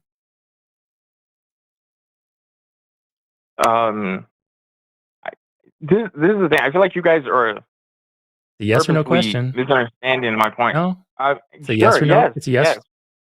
So you think Yes. I actually I mean, just yes. created another version of you that's more rational? Here. Let me do this. Do you last really? thing, Eric. Do you really think, Chuck? Do you really think that? Because I'm having a Let me hard do- time here believing you. Can I say this last thing, Eric? Chuck, Okay. I just wrote So- another story. In this universe, Not gonna Chuck answer. is both a basketball and not a basketball. Do you believe that Chuck exists? Do you? I'm asking you the Ah. question, Chuck. You caught It's not Chuck my out. world. You're It you're is. the god It of is. that Your world. answer- It is. The answer to your question is no, I don't believe it. Do you believe it? Then you didn't create it. Then you didn't create it, right? Okay, so you just if changed the create a story now. So now in one story I did you're create just a it. liar. Now Yeah, you're just in a one story I liar did because create there it. was no criteria before that we had to believe it for it to be real. If you create something, if you create a story, right, and you don't believe the story that you're creating, then what are you creating? Oh, look at And when I say you tap believe- dancing and twisting and turning. Yeah. You're not honest. You're not honest. Man, No, can Chuck, I just do this one last thing, Eric? No, you already said you were going to do the one last thing, and that failed miserably. didn't get a You don't chance get to to do it. keep He coming kept up with asking me new questions. last things to do. You don't keep coming up with ways to I never waste did my it. He fucking kept time. asking me questions. You're a liar. We gave you plenty of time to talk. We've asked you plenty of questions. The last thing? You've already done a last thing. You've already done a last thing Not. twice. You don't get to do multiple last things. You have been asking me questions. I haven't said You don't get any to new do thing. multiple last things. Chuck, what part of it you're not worth talking to was unclear for you?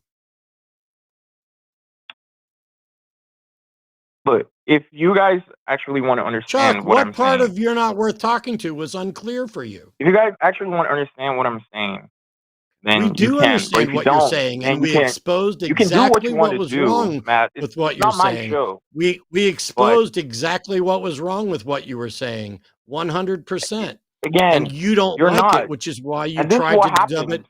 as inconvenient. You're never going to win by talking over me. And at the end of the day, you advocated for something that is absolutely asinine because you advocated for something that throws out reality.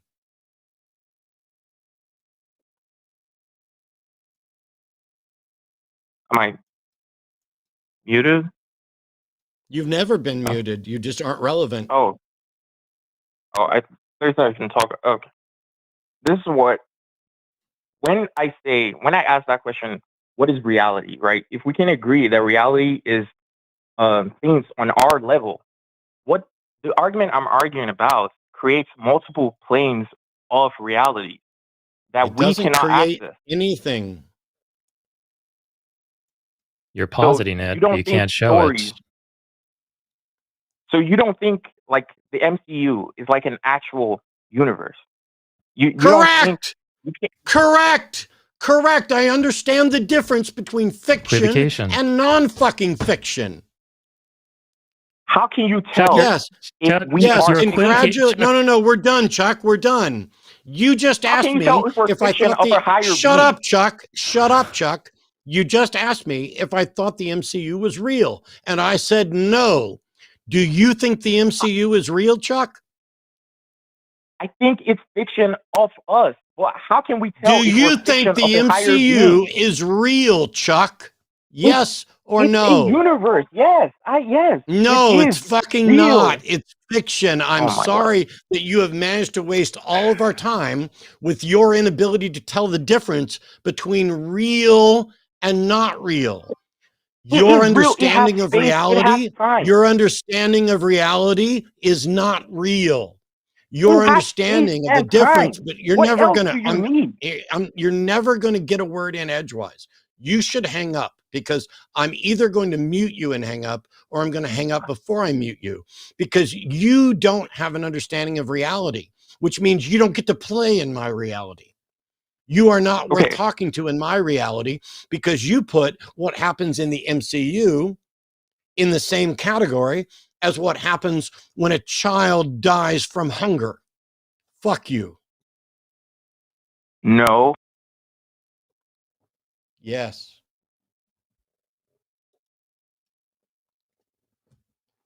Hey, that was the end of the show. Oh boy.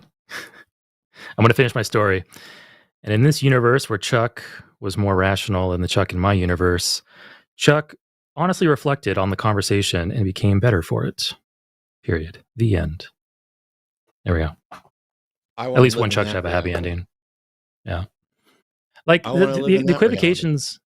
The equivocations were funny because, creating a universe or creating a world, he's equivocating literally doing that versus virtually doing that or figuratively doing that. And then he jumps to, again, the same exact thing, trying to equate the Marvel Cinematic Universe with the actual universe. And it's like, no, they have the same word, sure, but they mean two completely different things. And just because they share the same word doesn't mean they share the same attributes. This is the same like bottom of the barrel apologetics that I used to use back as a Jehovah's Witness, where I'm like, well, the universe is governed by laws. We have lots of laws in the United States that are made by lawgivers. Therefore, the natural laws have a lawgiver. Like, you're using the same word there, but you are switching out the definition as you argue. It's called the fallacy of equivocation. And I don't know, Chuck, if you're just doing like as Matt, you put it, I love this term, bong hit theology or bong hit philosophy. I care about what you can demonstrate. And if you really think this is the case, Chuck, show us. If not, don't try that again. It's one of those things where we can't have the conversation. Either there's a God that exists as a detectable part of the reality that we inhabit. And by reality, just to answer the question, I'm convinced that there is a reality that Chuck and Eric and I all share, assuming Chuck is a person and not an AI. Assuming that Chuck is a living, breathing, flesh and blood person, or perhaps an AI that I'm not familiar with that I would also count as a person. I at least, when I'm talking about reality, Eric and I share a reality.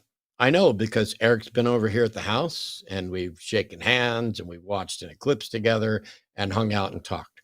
So even if Eric isn't his real name, even if Eric is in fact an alien or a ghost or an angel, what I do know is that whatever Eric is, he inhabits a shared portion of my reality to the best of my ability to identify reality.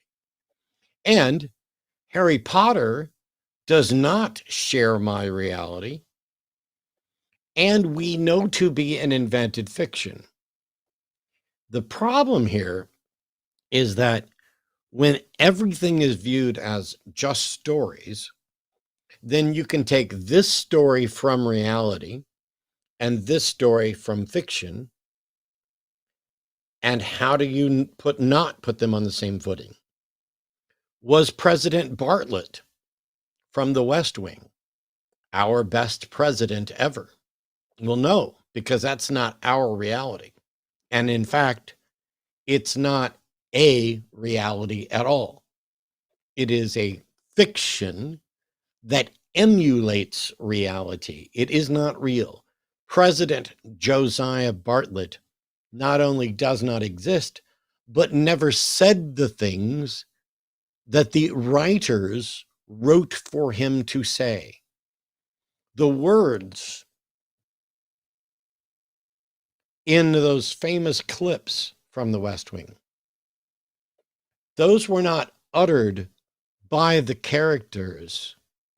They were composed by the writers. And the same person who wrote the piece of dialogue for President Bartlett probably wrote the piece of dialogue for Josh Lyman when he responded to him. It's very likely that the same writer or writers wrote both parts of that conversation. And so the mind that is there in that fictional universe isn't any distinct mind. It is a character as viewed by this writer and this writer and this writer, which is why we have within the comic universe, not just the Marvel Cinematic Universe, but in the comic universe, we have a number of different backstories, and we've retroactively gone back to try to reboot the various universes because somebody wanted to give this origin story and somebody else wanted to give that origin story. And in this version, Peter Parker is in love with Mary Jane. And in this version, he's in love with Gwen Stacy. And in this version, it's this. And so we go through all of those. And at no point is Peter Parker an extant entity thinking thoughts. We just finished watching the Disney Plus series, Your Friendly Neighborhood Spider-Man, which, by the way, the intro music is fucking banging. They took the old theme and updated it. It's called Neighbor Like Me, and it's by the Math Club, I think, something like that. But Neighbor Like Me, it's fucking ripping. But if you haven't seen it, it's like there's 10 episodes and it's basically season 1 of a whole new Spider-Man cartoon on Disney Plus. And it's really good. It's got a really good feel to it. But that's not a reality as far as we can tell.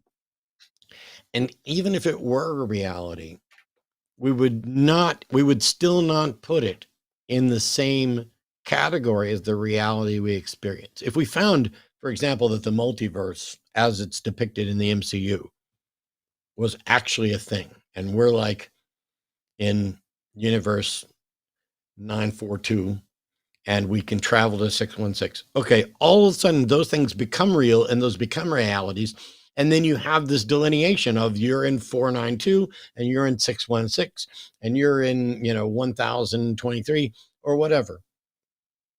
But that's when you say, those are different extant realities. But the time to believe that those realities are real and extant is when that's been demonstrated. Until then, they're just stories. And if I can write 2 completely different stories that are the same in every way, but I changed, for example, if I rewrote Harry Potter and the Philosopher's Stone and rewrote it and changed Harry's name to Harvey, and everything else stays the same, do we now have 2 wizarding worlds that are both completely real with all the same story elements? And one of them, it's Harry Potter, and one of them, it's Harvey Potter. All because I just rewrote that. Oh, no, it doesn't count unless you actually believe it. Well, the proof against that is there are plenty of people who we recognize are delusional who believe in fictional scenarios. They believe that celebrity over there is their girlfriend or wants to be their girlfriend or boyfriend. They believe that this person is the character that they played in a movie. The mere fact if something is written and is a fiction, what the caller was advocating for is that it becomes reality if someone believes it. Really? What can I do with it? So I made a reality real by virtue of believing it, but I can't interact with it in any detectable way. And it does me no good, and there's no way to test it. So we've now gone to a detestable, or an untestable from something that was potentially testable. I don't know. No. We have run the gamut today on callers, and Morgan's probably sitting over there going, why is Matt continuing to talk when there are no callers? This has already gone on long enough. And before Eric and everybody else realizes that that's also what's happening, we're going to say thank you. And there'll be another episode of the Sunday Show After Dark tonight at 7 o'clock, which is in 90 minutes. I don't have, Morgan, do we know who's on? It's Forrest and, hang on. It's Forrest and Seth. Forrest and Seth. Oh my gosh. That's a good combo. Well, we were just the warm-up weakling with me here. We're the opening act. In any case, on that note, everybody, thanks for tuning in. Thanks for calling. Thanks to Eric for joining me today here on the Sunday Show. My box is bigger than yours. I don't know. I'm scared. Eric's been promoted and is now 4.5% more show than he used to be. I got black bars. It's great. It's all because he believed it when he decided he wanted to be the bigger one. Yep.